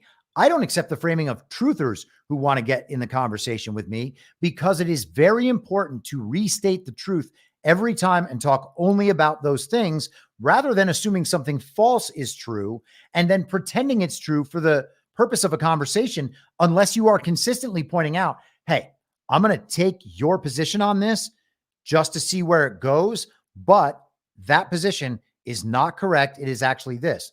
You got to just make a practice of only saying the truth all the time, to the extent you know it, right? I'm not claiming that someone has possession of the truth, certainly not me, but to the extent that I know the truth, I am trying to speak the truth to the absolute best of my ability. And that ends up putting me in a lot of risky situations occasionally. And I'm sure that it will in about a month and a half. So all good. Okay. So let's talk about Rico Grande a little bit. We're going to switch subjects. Actually, let me take a drink of water and fill my water glass. Let's talk about, I'm going to present to you once again with the wonderful drainage. And then we will, actually, you know what I'm going to do? I'm going to give you this one. Points in Nevada. That's supposed to be a little bit Democrat territory, but we're leading in Nevada, and a waitress came over, beautiful waitress, and I never like talking about physics because she's beautiful inside, because you never talk about a person's look, ever. You never mention it. The other day, I got very angry. Some man called Chris Christie fat, and I said, sir, and then he said he was a pig. I said, sir, Chris Christie is not a fat pig. Please remember that. He is not a fat pig. Please take it back. And the guy's looking at me like, really? No, we have to defend people. You can't call people fat. So I said about 9 times, he is not a fat pig. I love it. It's it gets to be much more entertaining once you realize once you realize some of what I was just talking about. You know, if you don't have to have the anxiety reaction when you think about quote unquote elections, then all of this stuff becomes much more entertaining. You don't need to compromise with the dumbest people on earth who have just tried to destroy everybody's lives over the last 4 years. Okay. You don't need to compromise with them. And I'm not saying to create enemies and then do terrible things to them. I'm not saying that. I'm just saying there's no compromise that needs to be made. You don't need to be polite for these people in situations that don't affect them at all. It's okay if they're offended. It's okay if they think that you're a bad guy and they say you're a bad guy and the news says you're a bad guy. It doesn't matter at all. It doesn't matter at all. And as soon as you realize that it doesn't matter at all, then you can actually have some fun with it like Trump does, rather than freaking out all the time. When does Trump ever freak out? Never. So why do people online freak out all the time? You have to listen to Trump and go vote. Hey, how about you listen to Trump and chill the fuck out? I'm going to clip that. So Newsweek yesterday, no, 2 days ago, sorry. Donald Trump looks to revive racketeering lawsuit against Hillary Clinton. What? That's what Kyle's mom in South Park does. What? I wonder if I can find her. I can't. What is her name? Something Broflowski. It's not Julia, is it? Man, I haven't watched South Park in a while. I love that show. I actually figured out a mystery. Oh, wow. It's like it comes up on auto finish. I figured out a mystery that I've been dealing with. Oh, her name's Sheila. That I've been trying to sort out for a really long time. It's a line from a movie that's been in my head for a while, and I couldn't figure it out. It was this very creepy and kind of foreboding repetition of the line, "Do you see?" And I couldn't figure it out. And so I asked Perplexity AI this morning, and they didn't give me the right answer, but over, like off to the side, they posted a picture of Cartman from South Park restrained in a chair with this weird dude in a robe and underwear with a green trucker hat on. And I was like, whoa, that was it. And so I figured out what episode that was. I had to take myself down a totally silly rabbit hole this morning, but I figured out what episode that was, and then was like, okay, what time was this? This was parodying a movie. What movie was it? And I was like, I'm pretty sure it's Red Dragon from the Hannibal Lecter series. And it's a scene between Ralph Fiennes and Philip Seymour Hoffman. And I'm not going to show it on here because the visuals during that scene are grotesque and it is unsettling. But I have finally solved that mystery. And man, I can't tell you. I've been thinking about that for 2 years. Just like, I'll see this someday again. Oh, man. Amazing what the machine can do when you're using it for its intended purpose. Oh, man. All right. Here's the South Park, by the way. Dude, this is worse than Child Tracker. It's okay, boys. Just act as if we weren't here. Right. Do what you normally would do. You're such a fat ass, Cartman. At least I'm not a stupid Jew. What? Oh, man. It got cut off. That's one of them. She used to do it a lot. Whatever. Okay, so Donald Trump looks to revive racketeering lawsuit against Hillary Clinton. Donald Trump is taking a racketeering case against Hillary Clinton to a federal appeals court. On Friday, a federal judge gave Trump until September 27th to file a brief of up to 10,000 words on why the case would be heard. Trump took a civil racketeering, influenced and corrupt organizations, well, that's RICO Act, against Clinton for allegedly trying to rig the 2016 election against him. So civil RICO against Hillary Clinton and all of her co-conspirators. He is seeking over $70 million in compensation, from Clinton and over 24 other defendants. He claims that he had to spend over $24 million defending himself from false accusations of Russian collusion in the 2016 election. The lawsuit filed in March 2022 also names the DNC, Congresswoman Debbie Wasserman Schultz, former FBI Director James Comey, among the defendants.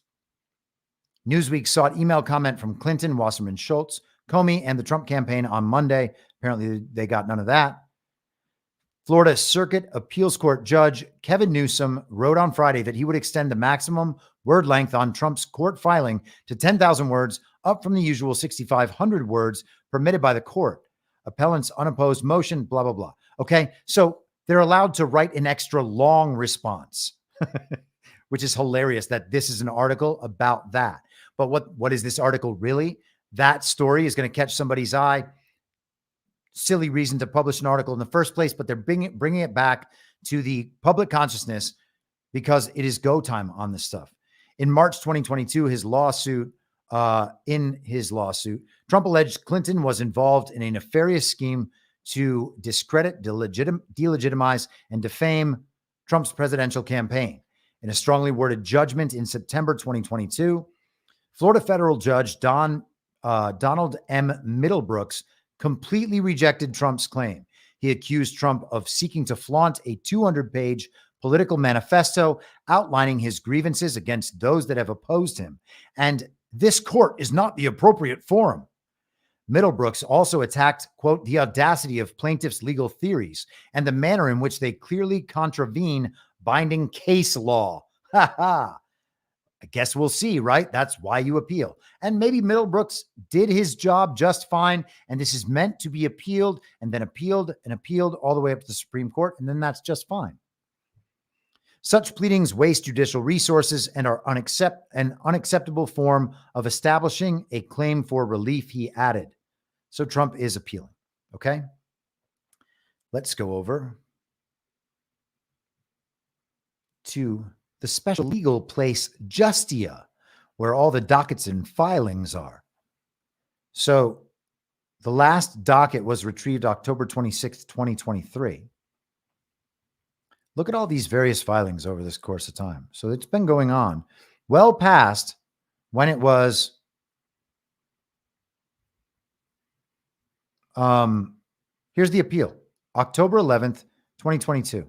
So Middlebrooks paid he made his decision. He dismissed this case. And we were told that the case was dismissed. Everybody's like, ah, ha, ha, Trump's stupid. Why did he file this? What a crazy case to file. Okay, commies. Appellees.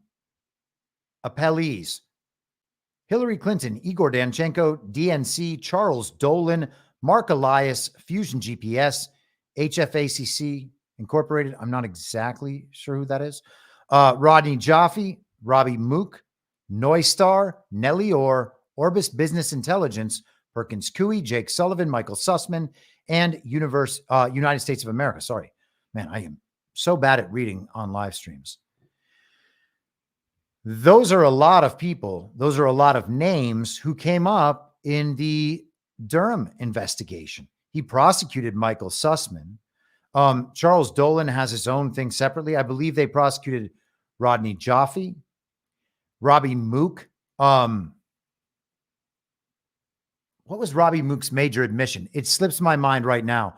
Robbie Mook, I think it was just that the Hillary Clinton campaign was responsible for the creation of the Steele dossier. But yeah, all of these people were involved in that thing. And everybody was upset when the Durham investigation didn't produce more than just those 3 indictments. Oh, yeah. And of course, Danchenko. And that Sussman was the only one who was convicted with a slap on the wrist.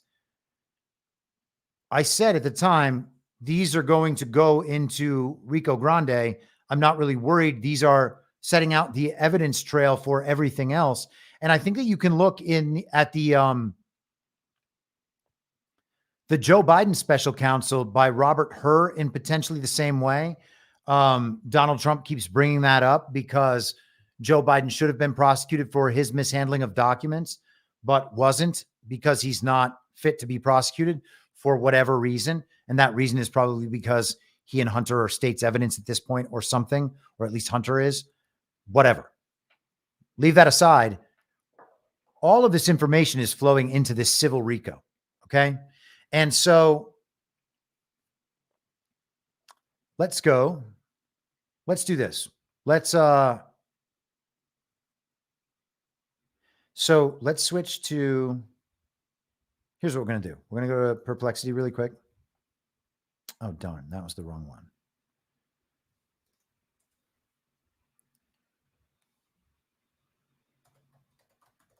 Summarize the purpose of civil RICO. The purpose of civil RICO, the Racketeered, Influenced, and Corrupt Organizations Act, can be summarized as follows. Combat organized crime. Okay. Target a pattern of activity. Rather than punishing isolated criminal acts, RICO aims to reach members of criminal enterprises who engage in a pattern of racketeering activity. Empower private plaintiffs. Civil RICO allows private individuals or entities who have been injured in their business or property to bring lawsuits against those engaged in racketeering activities. So normally, when a crime is committed, the state's attorney or the district attorney and attorney general would be prosecuting those cases. Trump is bringing this as a private individual. So this is a civil RICO. Provide enhanced remedies. Yes. And okay. Not limited to mobsters. To establish a RICO violation, plaintiffs must provide a pattern of racketeering activity, a culpable person and an enterprise, and an effect on interstate commerce. Civil RICO claims must typically be brought within 4 years of the claim's accrual, which tells you there that there's going to be more involved to bring that case in March 2022 if they're talking only about activity from 2016. But they're not, because the criminal enterprise persisted in its criminal activity.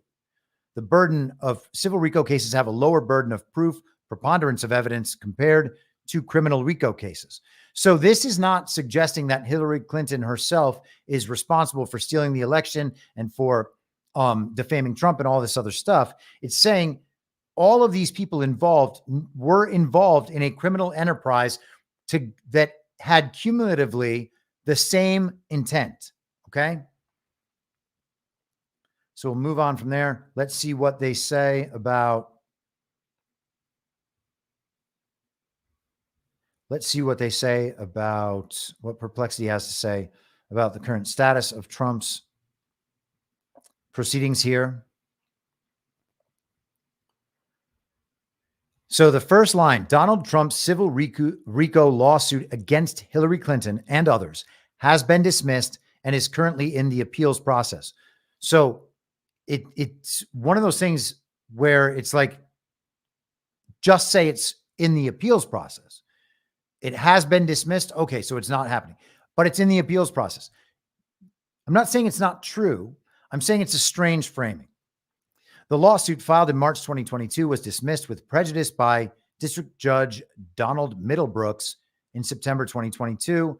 He applied sanctioned Trump and Alina Habba, ordering them to pay nearly $1 million in penalties. The judge cited a pattern of misuse of the courts as the reason for the sanctions. And now they have the update here. The defendants argue that the lawsuit is groundless and should be permanently dismissed.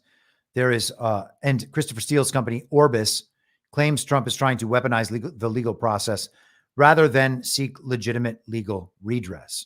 Okay, so the appeal is still ongoing with no final decision reached.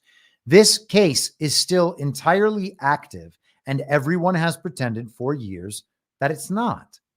And the same holds true for Trump's lawsuits against big tech.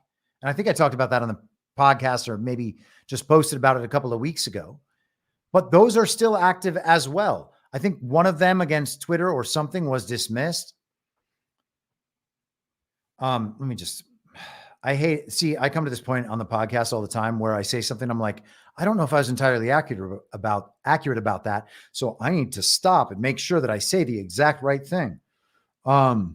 Status of Trump's lawsuits against big tech.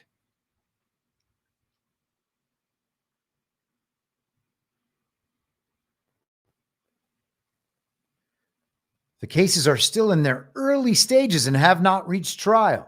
3 different federal cases or federal judges are presiding over the cases. Wow. I love this. So experts say they face significant legal challenges. This is very interesting because the last time I went and looked for this, it talked only about how one of them had been dismissed. And I believe that it was the Twitter case. But so all of those cases, those class action lawsuits that he announced, let me see if I can still find that video. I don't know if you all remember this, but I actually wrote an affidavit and had it notarized and sent that affidavit in to, oh no, that was a different election fraud related class action. But Trump had a portal where normal American citizens could fill out affidavits and their testimony about their experience with stolen elections. And he brought some of those people to an event where he announced the big tech lawsuits.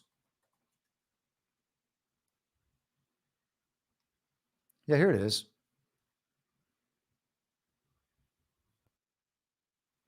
Let's listen to this real quick. Why not? I just want to say that I stand before you this morning to announce a very important and very beautiful, I think, development for our freedom and our freedom of speech. And that goes to all Americans. Today, in conjunction with the America First Policy Institute, I'm filing as the lead class representative a major class action lawsuit against the big tech giants, including Facebook, Google, and Twitter, as well as their CEOs, Mark Zuckerberg, Sundar Pichai, and Jack Dorsey. Three real nice guys. We're asking the U.S. District Court for the Southern District of Florida to order an immediate halt to social media companies' illegal, shameful censorship of the American people, and that's exactly what they are doing. We're demanding an end to the shadow banning, a stop to the silencing, and a stop to the blacklisting, banishing, and canceling that you know so well. Our case will prove this censorship is unlawful, it's unconstitutional, and it's completely un-American. We all know that. We all know that very, very well. Our filing also seeks injunctive relief to allow prompt restitution and really restoration, and you can name about 20 other things, and it has to be prompt because it's destroying our country. Of my accounts, in addition, we are asking the court to impose punitive damages on these social media giants. We're going to hold big tech very accountable. This is the first of numerous other lawsuits, I assume, that would follow, but this is the lead, and I think it's going to be a very, very important game changer for our country. It will be a pivotal battle in the defense of the First Amendment, and in the end, I am confident that we will achieve a historic victory for American freedom and at the same time, freedom of speech.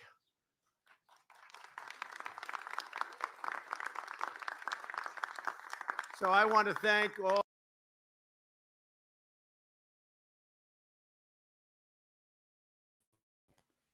So, yeah, that's still going. It's just still totally going. And that's the president saying that he's the lead representative of that class. That class action lawsuit is still happening. Now, those like class action lawsuits against big tech are why I finally left all of legacy social media. I was banned on Twitter, obviously, for 2 years. I was banned on Instagram and unbanned, I don't know, days or maybe a week or so later, and then took myself off the platform on December 19th of 2020, or maybe it was the 18th. It was either the 19th or 20th. I think it was the 20th, that they said our new terms of service go into effect. And if you continue to use the application after these new terms of service go into effect, you waive your right to join the class action lawsuit. Couldn't have been any clearer. And as soon as I saw that notice, I said, oh, cool. Well, there's going to be a class action lawsuit against Instagram and Facebook. I would like to be a part of that.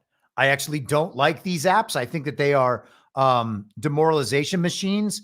And, you know, these people who I've known for this much time, if we actually have real relationships, they will survive me not being on Instagram. And yeah, so I look forward to the conclusion of those class action lawsuits, of course. Let's take just a little journey into this civil RICO, aka Rico Grande. And I think that that is the best way for us to refer to this. It's a nice and happy affair, Rico Grande is. So there are also, you will see here, Hillary, the DNC Services Corporation, Perkins Coie, Michael Sussman, Mark Elias, Debbie Wasserman Schultz, Charles Dolan, Jake Sullivan, John Podesta, Robbie Mook, Philip Rhines, Fusion GPS, Glenn Simpson, Peter Fritsch, Nellie Orr, Bruce Orr, Orbis Business Intelligence, Christopher Steele, Igor Danchenko, Neustar, Rodney Jaffe, James Comey, Peter Strzok, Lisa Page, Kevin Klein-Smith, Andrew McCabe, John Doe's 1 through 10, ABC Corporations 1 through 10.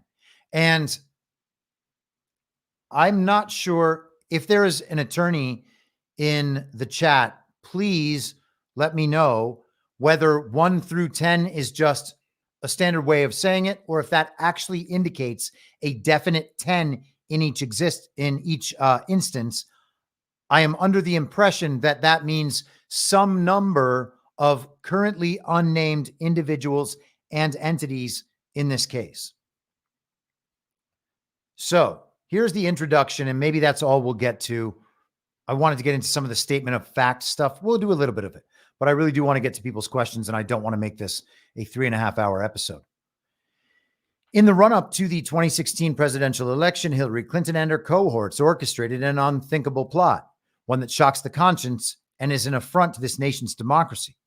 Acting in concert, the defendants maliciously conspired to weave a false narrative that their Republican opponent, Donald J. Trump, was colluding with a hostile foreign sovereignty. The actions taken in furtherance of their scheme, falsifying evidence, deceiving law enforcement, and exploiting access to highly sensitive data sources, are so outrageous, subversive, and incendiary that even the events of Watergate pale in comparison. And Trump has said many times that the events of Watergate pale in comparison. This is what he's talking about. And he's exactly right. And those examples have been proven throughout the special counsel investigations and other cases. It's amazing that all of this has been there for so long, and people think that everything hinges on the results of a fake election. This is an information problem, a knowledge gap, and it is leading people to make bad decisions in their lives and have bad experiences because of that lack of knowledge. Okay. I applied this to other things, the same concept the other day. If people are freaking out about elections and think that that's where the solution comes, I don't know what to tell you. The TV is going to tell people what the TV tells people. The elections are already fake and illegitimate. Under the guise of opposition research, data analytics, and other political stratagems, the defendants nefariously sought to sway the public's trust. They worked together with a single self-serving purpose: to vilify Donald J. Trump. Indeed, their far-reaching conspiracy was designed to cripple Trump's bid for presidency by fabricating a scandal that would be used to trigger an unfounded federal investigation and ignite media frenzy. How can any of this be denied? Okay. Even people who would deny the underlying claims know that that happened. There was a massive scandal that triggered a federal investigation and a media frenzy. Was the scandal justified? Did something happen? It has already been proven that things did not happen, that Donald Trump didn't actually do the things he was accused of. So then the question only becomes, are they right that these people who definitely conspired to set that thing up, were they doing so with criminal intent and to cause that? And the answer can only be yes. The facts are all there. Again, all of the people who would argue against this declared victory after John Durham's investigation was concluded with only those 3 prosecutions. That's what they did publicly, to sell that narrative to people. But John Durham's investigations and these other special counsel investigations have all the evidence that proves this case. Man, I mean, again, this is one of those times where I think, oh yeah, I'm probably speaking to the choir again, but, or preaching to the choir, sorry.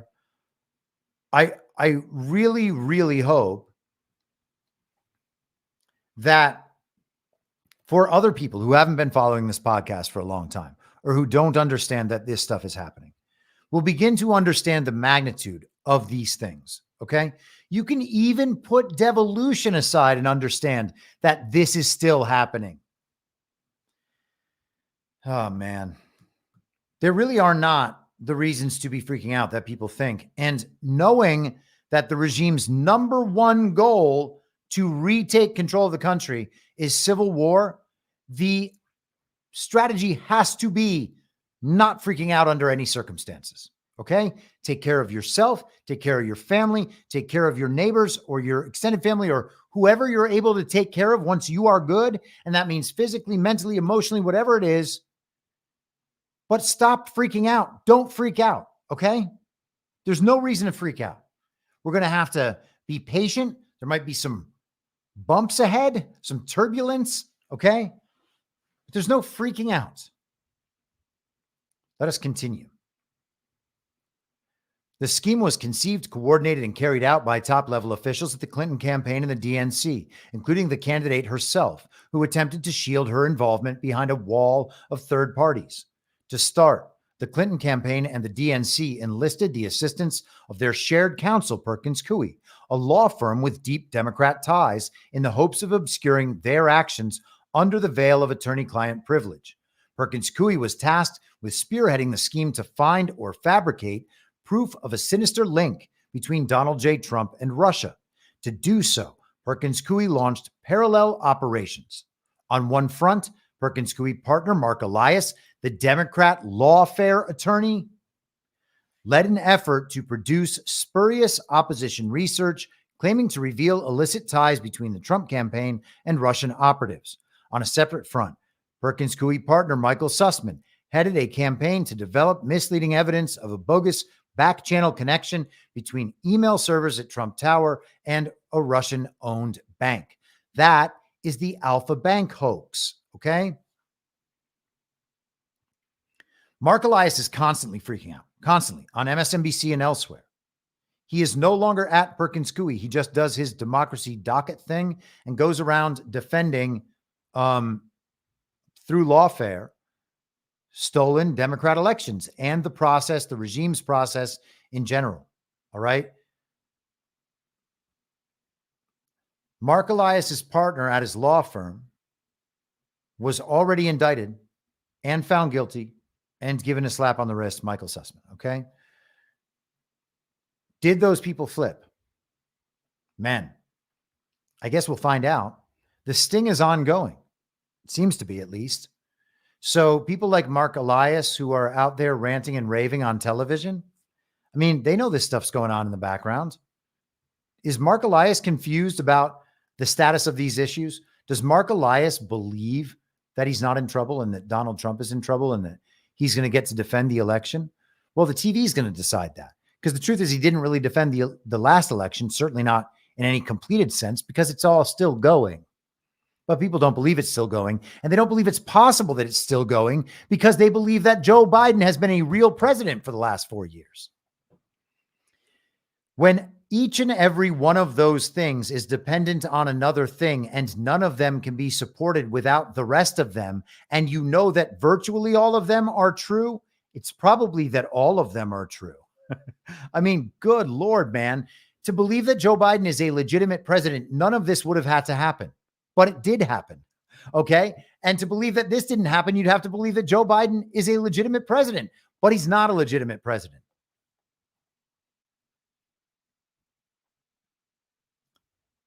I'm very thankful. I'm very thankful you guys support the show, and I'm very thankful that you are here for the live stream. I'm going to consider putting this live stream out publicly so that people can just watch this and as a 1 week thing. These are important subjects, man. And at some point, people have got to accept all this for what it is.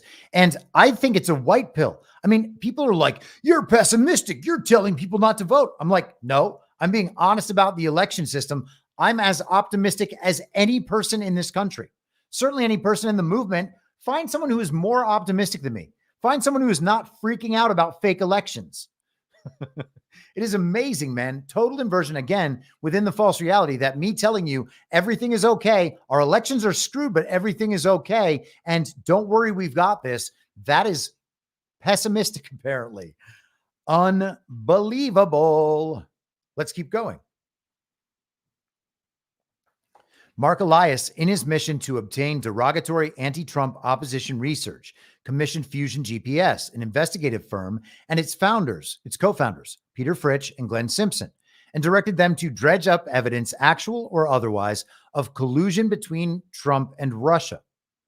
Fritsch and Simpson, in turn, enlisted the assistance of Orbis and its owner, Christopher Steele, to produce a series of reports purporting to contain proof of the supposed collusion.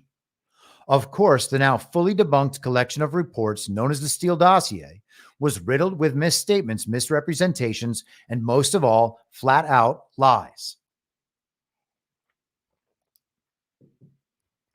In truth, the Steele dossier was largely based upon information provided to Steele by his primary sub-source, Igor Danchenko, who was subsequently indicted for falsifying his claims.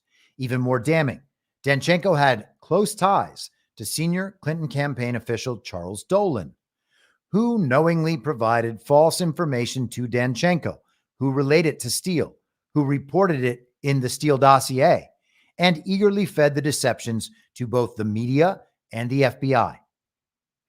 This duplicitous arrangement existed for a singular, self-serving purpose: to discredit Donald Trump and his campaign.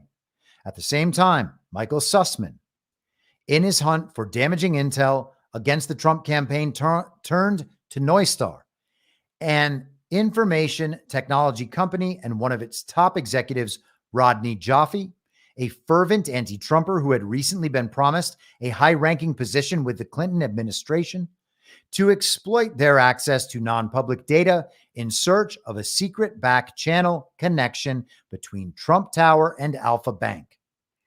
When it was discovered that no such channel existed, the defendants resorted to truly subversive measures, hacking servers at Trump Tower, Trump's private apartment, and most alarmingly, the White House. Remember that? They still had the White House executive office of the president hacked and tapped.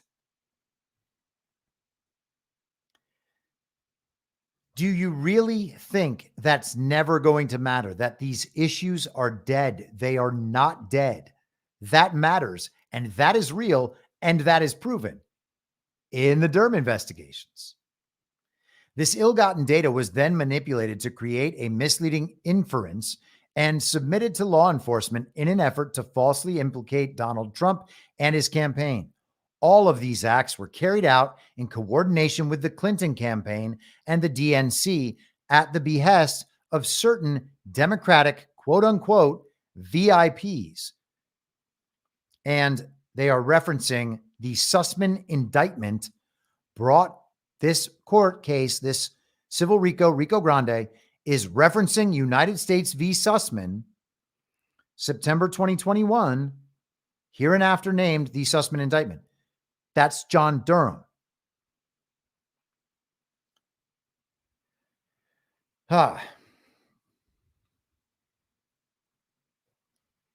While their multi-pronged attack was underway, the defendants seized on the opportunity to publicly malign Donald J. Trump by instigating a full-blown media frenzy. Indeed, the Clinton campaign and DNC, admittedly on a mission to quote-unquote raise the alarm about their contrived Trump-Russia link, repeatedly fed disinformation to the media and shamelessly promoted their false narratives. All the while, Hillary Clinton, Jake Sullivan, Debbie Wasserman Schultz, and others did their best to proliferate the spread of those dubious and false claims through press releases, social media, and other official public statements. And give me just one moment here. Oh, how weird is that? That it just keeps swirling around, even though I'm not using that screen. Jake Sullivan, I don't want to misstate this. I've said it so many times. I believe he is the national security advisor for the fake president, Joe Biden. Yes, that is exactly right. So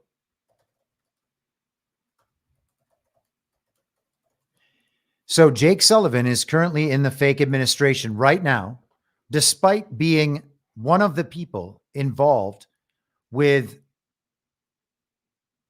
interference in our election. And I believe they said on behalf of a foreign sovereignty or in coordination with a foreign sovereignty, didn't they? Oh, yeah, here it is. Oh, no, that was the accusation against Trump, colluding with a hostile foreign sovereignty. Apologies. So where are we? Jake Sullivan. There he is. Jake Sullivan, the national security advisor. Of course, they need him advising national security. Our democracy is going to crumble when all of this actually comes to its inevitable conclusion. The fallout from the defendants' actions was not limited to the public denigration of Trump and his campaign. The FBI, relying on defendants' fraudulent evidence, commenced a large-scale investigation and expended precious time, resources, and taxpayer dollars looking into the spurious allegation that the Trump campaign had colluded with the Russian government to interfere in the 2016 presidential election.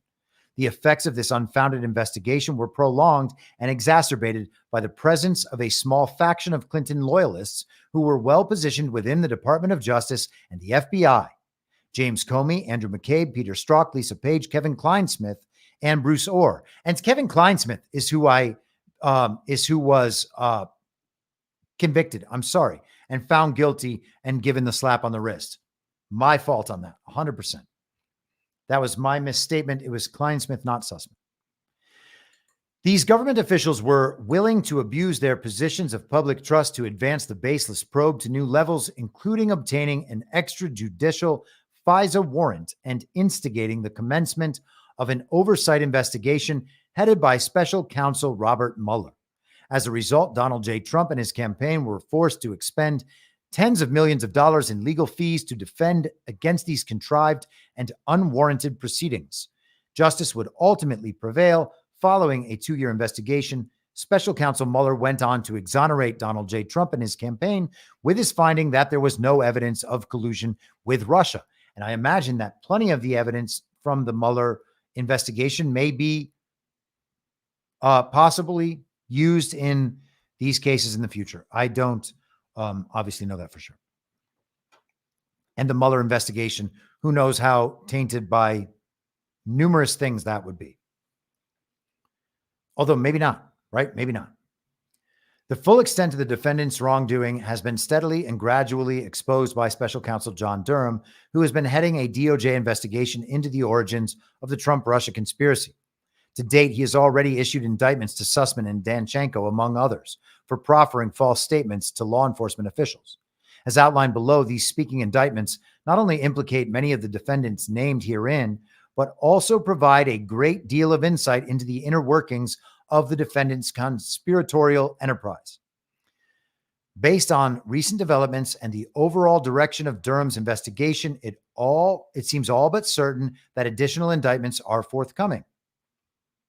In short, the defendants, blinded by political ambition, orchestrated a malicious conspiracy to disseminate patently false and injurious information about Donald Trump and his campaign, all in the hopes of destroying his life, his political career, and rigging the 2016 presidential election in favor of Hillary Clinton.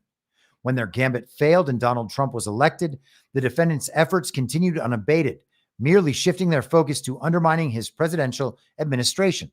Worse still, the defendants continue to spread their vicious lies to this day as they unabashedly publicize their thoroughly debunked falsehoods in an effort to ensure that he will never be elected again.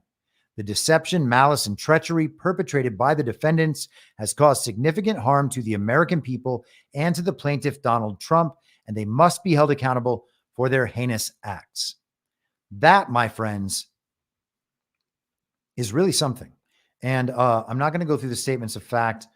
By the way, they break down all kinds. There are all these different subheadings where they tell little individual stories.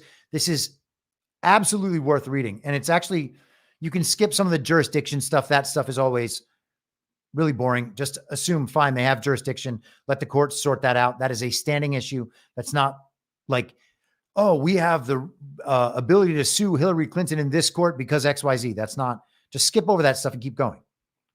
If you want to read lawsuits quickly, if you want to read every bit of it and understand how lawsuits work, do the whole thing. I'm not the one who makes your decisions for you.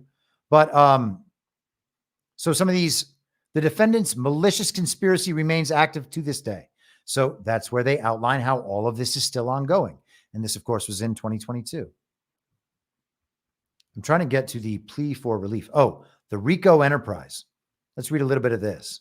At all relevant times, the RICO defendants, Clinton, the Clinton campaign, the DNC, Perkins Coie, Elias, and Sussman, constituted an association, in fact, enterprise within the meaning of 18 U.S. Code 1961, sub 4. The members of the enterprise are a group of persons associated together for the common purpose of carrying on an ongoing enterprise. Specifically, the enterprise had a common unlawful goal of dismantling the plaintiff's political career and or impeding his ability to effectively govern through fraudulent, deceptive, and criminal means, including but not limited to falsely implicating Trump, the Trump campaign, and the Trump administration as colluding with Russia. So they continue to make out the fact that the enterprise does exist. Okay. So the enterprise has, or at all relevant times had, an organized, clearly delineated, ongoing organizational framework and command structure for carrying out its objectives. Predicate acts of the enterprise: theft of trade secrets, scrolling, obstruction of justice,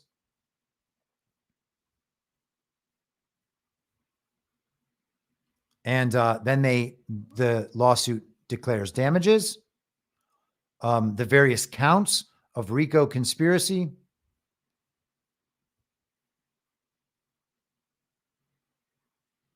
conspiracy to commit injurious falsehood. Okay. Injurious falsehood. So not only the actual injurious falsehood, but the conspiracy to create that injurious falsehood, malicious prosecution,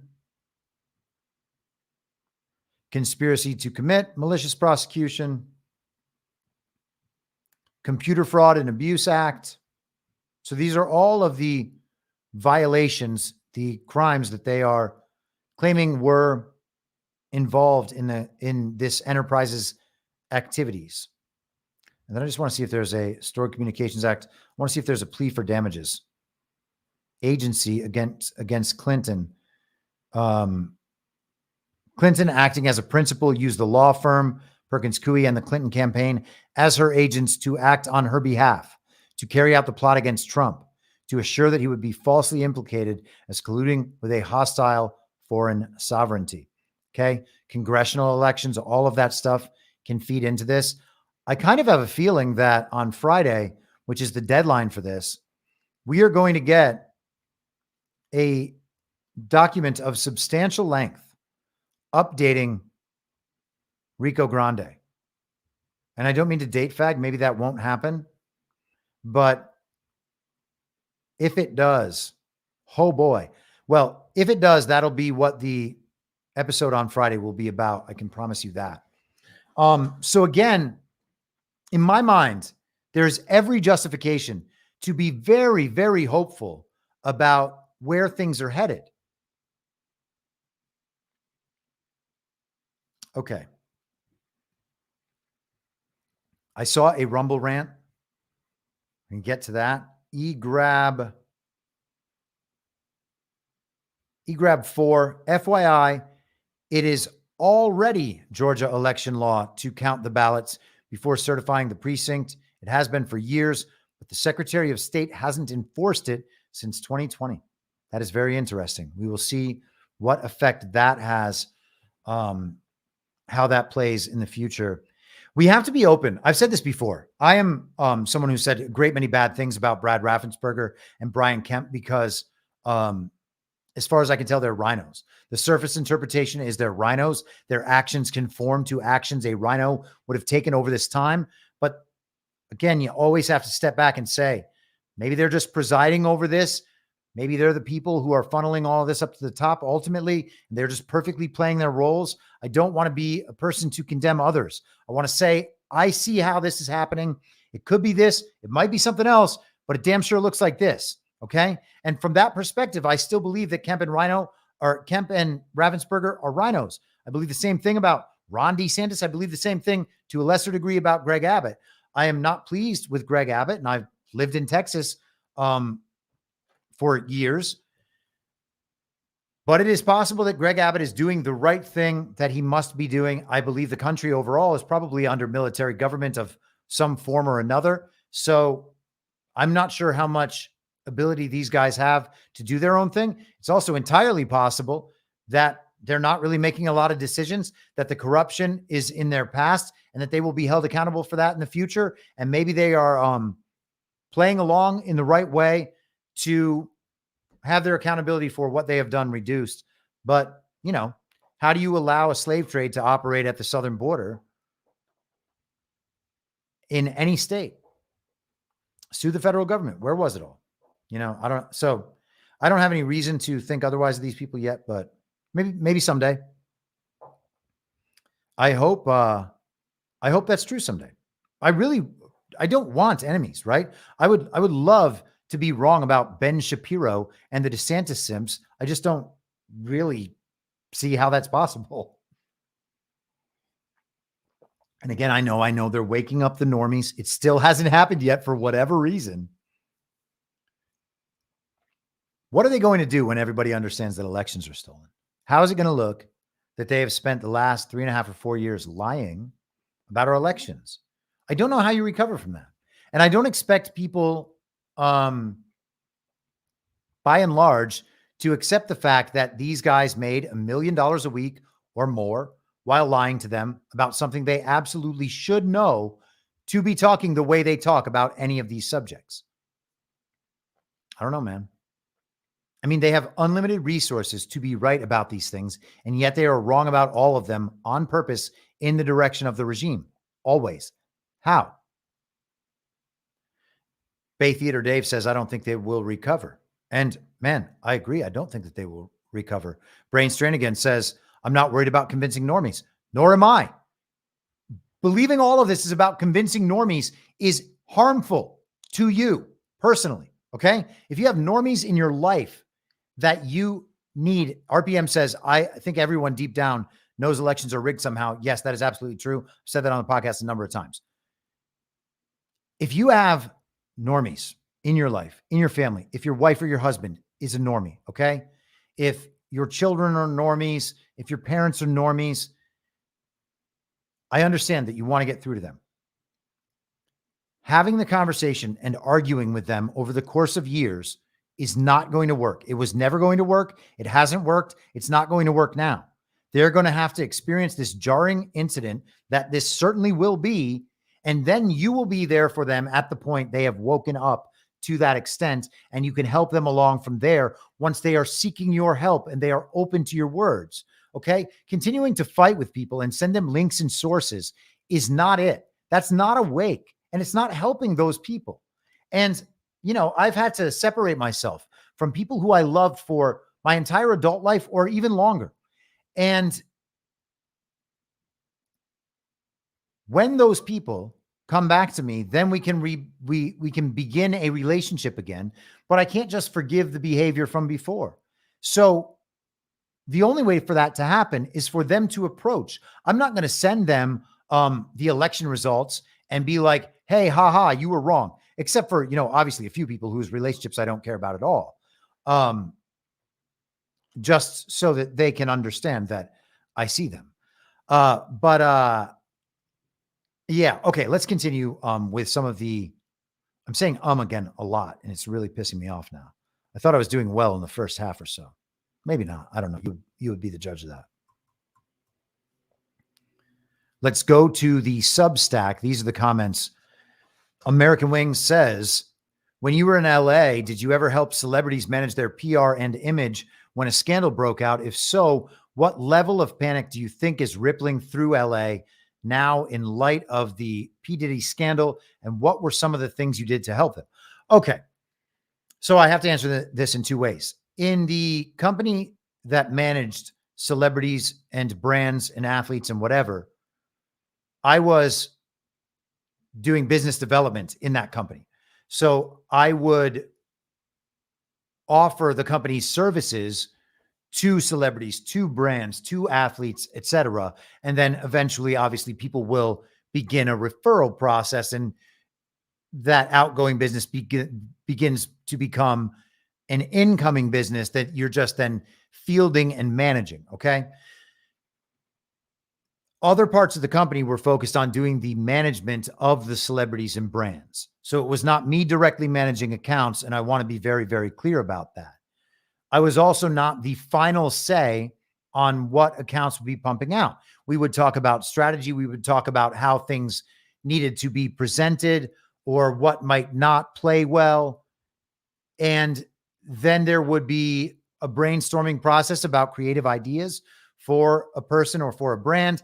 And then that person would be brought in so that their creative ideas are mixed in with that. Their reactions are given, and then we can determine a strategy to move forward. Then a strategy is built and a strategy is executed. Okay. So me directly handling scandals and controversies, I would maybe occasionally weigh in on things and give my input or feedback, but that was not my primary role there. Now, that said, apart from that business, there's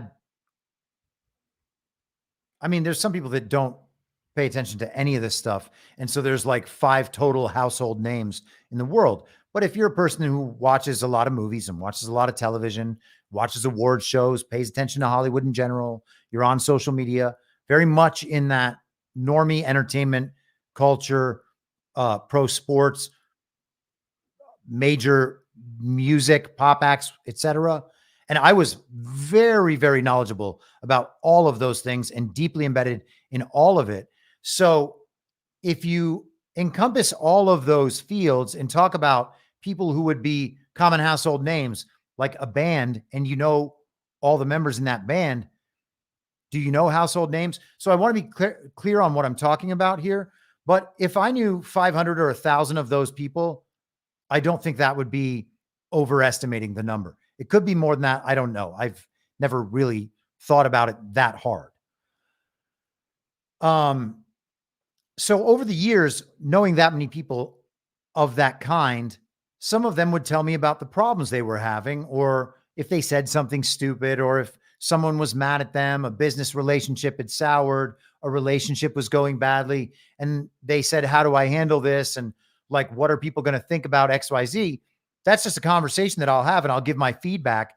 And when you are out in social environments with these kinds of people, and 5 or 10 or 15,000 people, who certainly more than 5, I had 5,000 numbers in my phone, but 10,000 or 15,000 people in Hollywood who are acquaintances, who you'll see regularly, who you'll end up in small talk with, that may become a bigger conversation, and you'll hear all sorts of rumors and gossip and how this person thinks about something, how that person thinks about something. There are a lot of opportunities to learn how things work.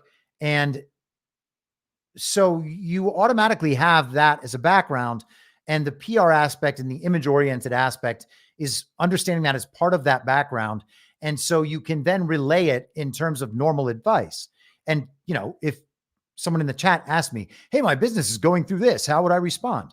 I could tell you how a PR agency would respond, or at least give you an idea. I don't know how every agency, of course, would respond. So let me retract that slightly. But I could certainly answer that question from a range of publicists' points of view. All right. When a scandal broke out, what level of panic do I think is rippling through LA now in light of the P. Diddy scandal? And what were some things I did to help them? So I think I've answered the first question and the third question. What level of panic do I think is rippling? My best answer to that would be to go by what I said on the podcast on Monday. I proposed the example of the house party. And I don't know that Diddy's parties were like this. I know that very, very high-end house parties are like this because I've been to plenty of them. There are exclusive areas within exclusive areas. There are different sorts of guests at the party. There are different tiers of guests. And if you're throwing a party, then you actually have to consider these things. And I threw many parties. There were the absolute VIPs, the host and all of their best friends, right? You got to know those people. You got to take care of them. The host will say, whatever those people need, you got to get them whatever they need. Because I'm not going to be around the whole time. I want them to have what they need. You need to figure that out. Cool. Then there are the guests of those close friends. Maybe they put somebody on the list, and those people are out with the general public, the kind of general admission and attendees. And then there are all those general admission attendees. Some of them, there are the people that they're the kind of high profile people that some PR agency would have invited and brought. And those people get taken care of. They might be introduced to that inner circle of people. And then there will be, they'll weigh that out. Are you coming into the exclusive area? Are we going to bring you? And a lot of times that happens. A lot of times it doesn't happen. And then there's everybody else who's just invited, or the hookers, go to the exclusive area when it's time for the hookers to go to the exclusive area. But by and large, you can assume that 80+% of the people at that party don't really have much of an idea what's going on in the exclusive area and have no access to it. So it's entirely possible that the worst thing in the world happened at an event I attended or even worked at, and I have absolutely no idea of it. And neither do any of the guests, except for the people directly involved. And as long as that circle stays tight, then no one else will know. And maybe rumors will leak out and people will hear about them. But I kind of went through this scenario in depth the other day. That's the best I can answer it, to be honest. Panic level at 11, maybe it is, right? I don't know. I have had friends from Hollywood, one in particular who doesn't live there anymore, text me the other day with the real sense that something was going down. And the best way to tell this, man, you guys might be able to read this better than me because I'm not on Instagram. But if you see a whole bunch of celebrities talking about this issue, and then you see a whole bunch of other celebrities on that same tier of celebrity not talking about the issue, those are the scared ones. That is what I would guess. And maybe they're just scared because they're not going to work again if they start speaking out about things. There is plenty of that in Hollywood. In fact, that's what the biggest problem was in 2020 as they pitched the whole COVID narrative and then the stolen election in Ukraine and Israel and all the rest of it. Okay, so I think I've covered the bases on that. You can let me know. American Wings also says, don't you think it odd that most of the so-called polls designed to shape public opinion not reflect it? And much of the Trump and down ballot candidates state that the top concerns of voters is open borders, escalating crime, and the economy, whilst humanity itself is at risk and what's going on around the world. My God, we almost all literally died last Saturday. Had Biden given the go-ahead to escalate in Ukraine and the Middle East, it would have been game over and it might happen again. Now, I'm going to pause there because I don't agree with any of the second half of that paragraph, okay? We didn't almost die. We didn't come anywhere close to dying. Biden does not have the authority or power to give the go-ahead to escalate in Ukraine or the Middle East. And if that happened, we also would not almost literally die. So there is no game over there. That's just not going to happen. Open borders, and it doesn't mean that we're not going to be told stories about it happening, okay? But it's not going to happen. Open borders, escalating crime in the economy is almost irrelevant. Well, I don't think so. I think that those are actually, oh, you mean they're irrelevant in relation to these? Yes, fine. Or is this just another example of the stranglehold the fake media has on the people? And there you have it. That is your answer. Yes. And while I'm at it, the utter nerve of Biden and Blinken or whoever is pulling the strings to call for peace while they are funding the war on both fronts, fair enough. It is because, well, they're certainly funding the narrative of the war. Okay. And it's always important to keep these things separate because funding a narrative of the war with controlled opposition at this sophisticated a level means that we believe there is a war. An actual war happening is not required here. And again, we might just be seeing reenactments.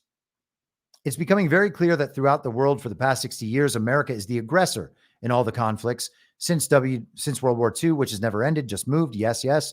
Methinks we are going to get our comeuppance real soon. Maybe. America as the aggressor, I would have some quibble with that. We are the heavy. I think it is better to think of us as the heavy. We are also, in some sense, the labor class that supplies all of the money and economic activity to the rest of the British Commonwealth to be able to serve as the heavy and wage war on their behalf to keep their colonies in check. And that is what we do. We are the enforcement arm. We are the labor arm. And for that, our currency is then the global reserve currency. And all of that is meant to cumulatively keep us in line. American Wings goes on. At the beginning of last week, the Biden regime in the UK were set to announce they were going to give Ukraine permission and the means to lob long-range missiles into Russia. We've talked about this a bit on the podcast, something that Zelensky has been pleading for. Then Putin makes a statement if Russia is attacked by Ukraine, which is really NATO, which is really US, that they will have changed the dynamics of the conflict, and we will consider that an act of war against Russia by NATO. The Western EU alliance and the U.S., make no mistake, we will respond accordingly. Yes, yes, yes. Yes, I agree with you about all of the Putin stuff. That was a rant and not so much focused on the election. I agree with you. With the sarcasm about let's keep focusing on a fake election. Obviously, we actually went through something like that earlier in this episode, so I'm going to leave that there. Dynamite says, and just in the interest of time, no disrespect, please. Concerning the Routh story, I find it odd that a penned letter was discovered describing Routh's future failure of assassination. Of course, that is odd. How was it written that Routh admitted his failures months before it would be attempted? Of course, the caveat that the letter is real and not written by handlers. Thank you, Chris. By the way, I believe the Routh narrative as told to us by the TV is total BS. The information concerning the Las Vegas shooter's brother being accused of basically the same things as Routh's son is telling and smells of a crap narrative written by poor screenwriters. And perhaps, I think maybe it's written by amazing screenwriters, which is why Donald Trump did the interview with Cheryl Atkinson that came out the day before that story was released, when she has dealt with the planting of that kind of evidence on devices. So all of those things line up pretty well as far as I'm concerned. The letter could be written months in advance of the thing happening, because the thing happening as it's told to us on the timeline in which it's told to us could just be a reenactment. Like the story we were told last Sunday, you guys have to understand, does not have to be true. Okay. Doesn't matter how Trump talks about it. Doesn't matter how your favorite TV characters talk about it. It doesn't matter if everybody analyzes all the details released by the mainstream media, and they are released by the mainstream media, if not the DOJ that no one trusts. So I know it's not a comfortable thing to think about that, but you got to think about it. And when you think about one, you got to think about two. Ian Masters' thought process on everything involving the election was mind-blowing. I can't grasp how anyone could be such a child-brained standard issue villager when it comes to this topic, knowing everything we now know. His comments about the Electoral College were wild, and it just goes along with the commies' push to get rid of it. If the EC is ever discarded, we are in trouble, assuming elections were free and fair. Okay, yes, I think that I said most of that. So yes.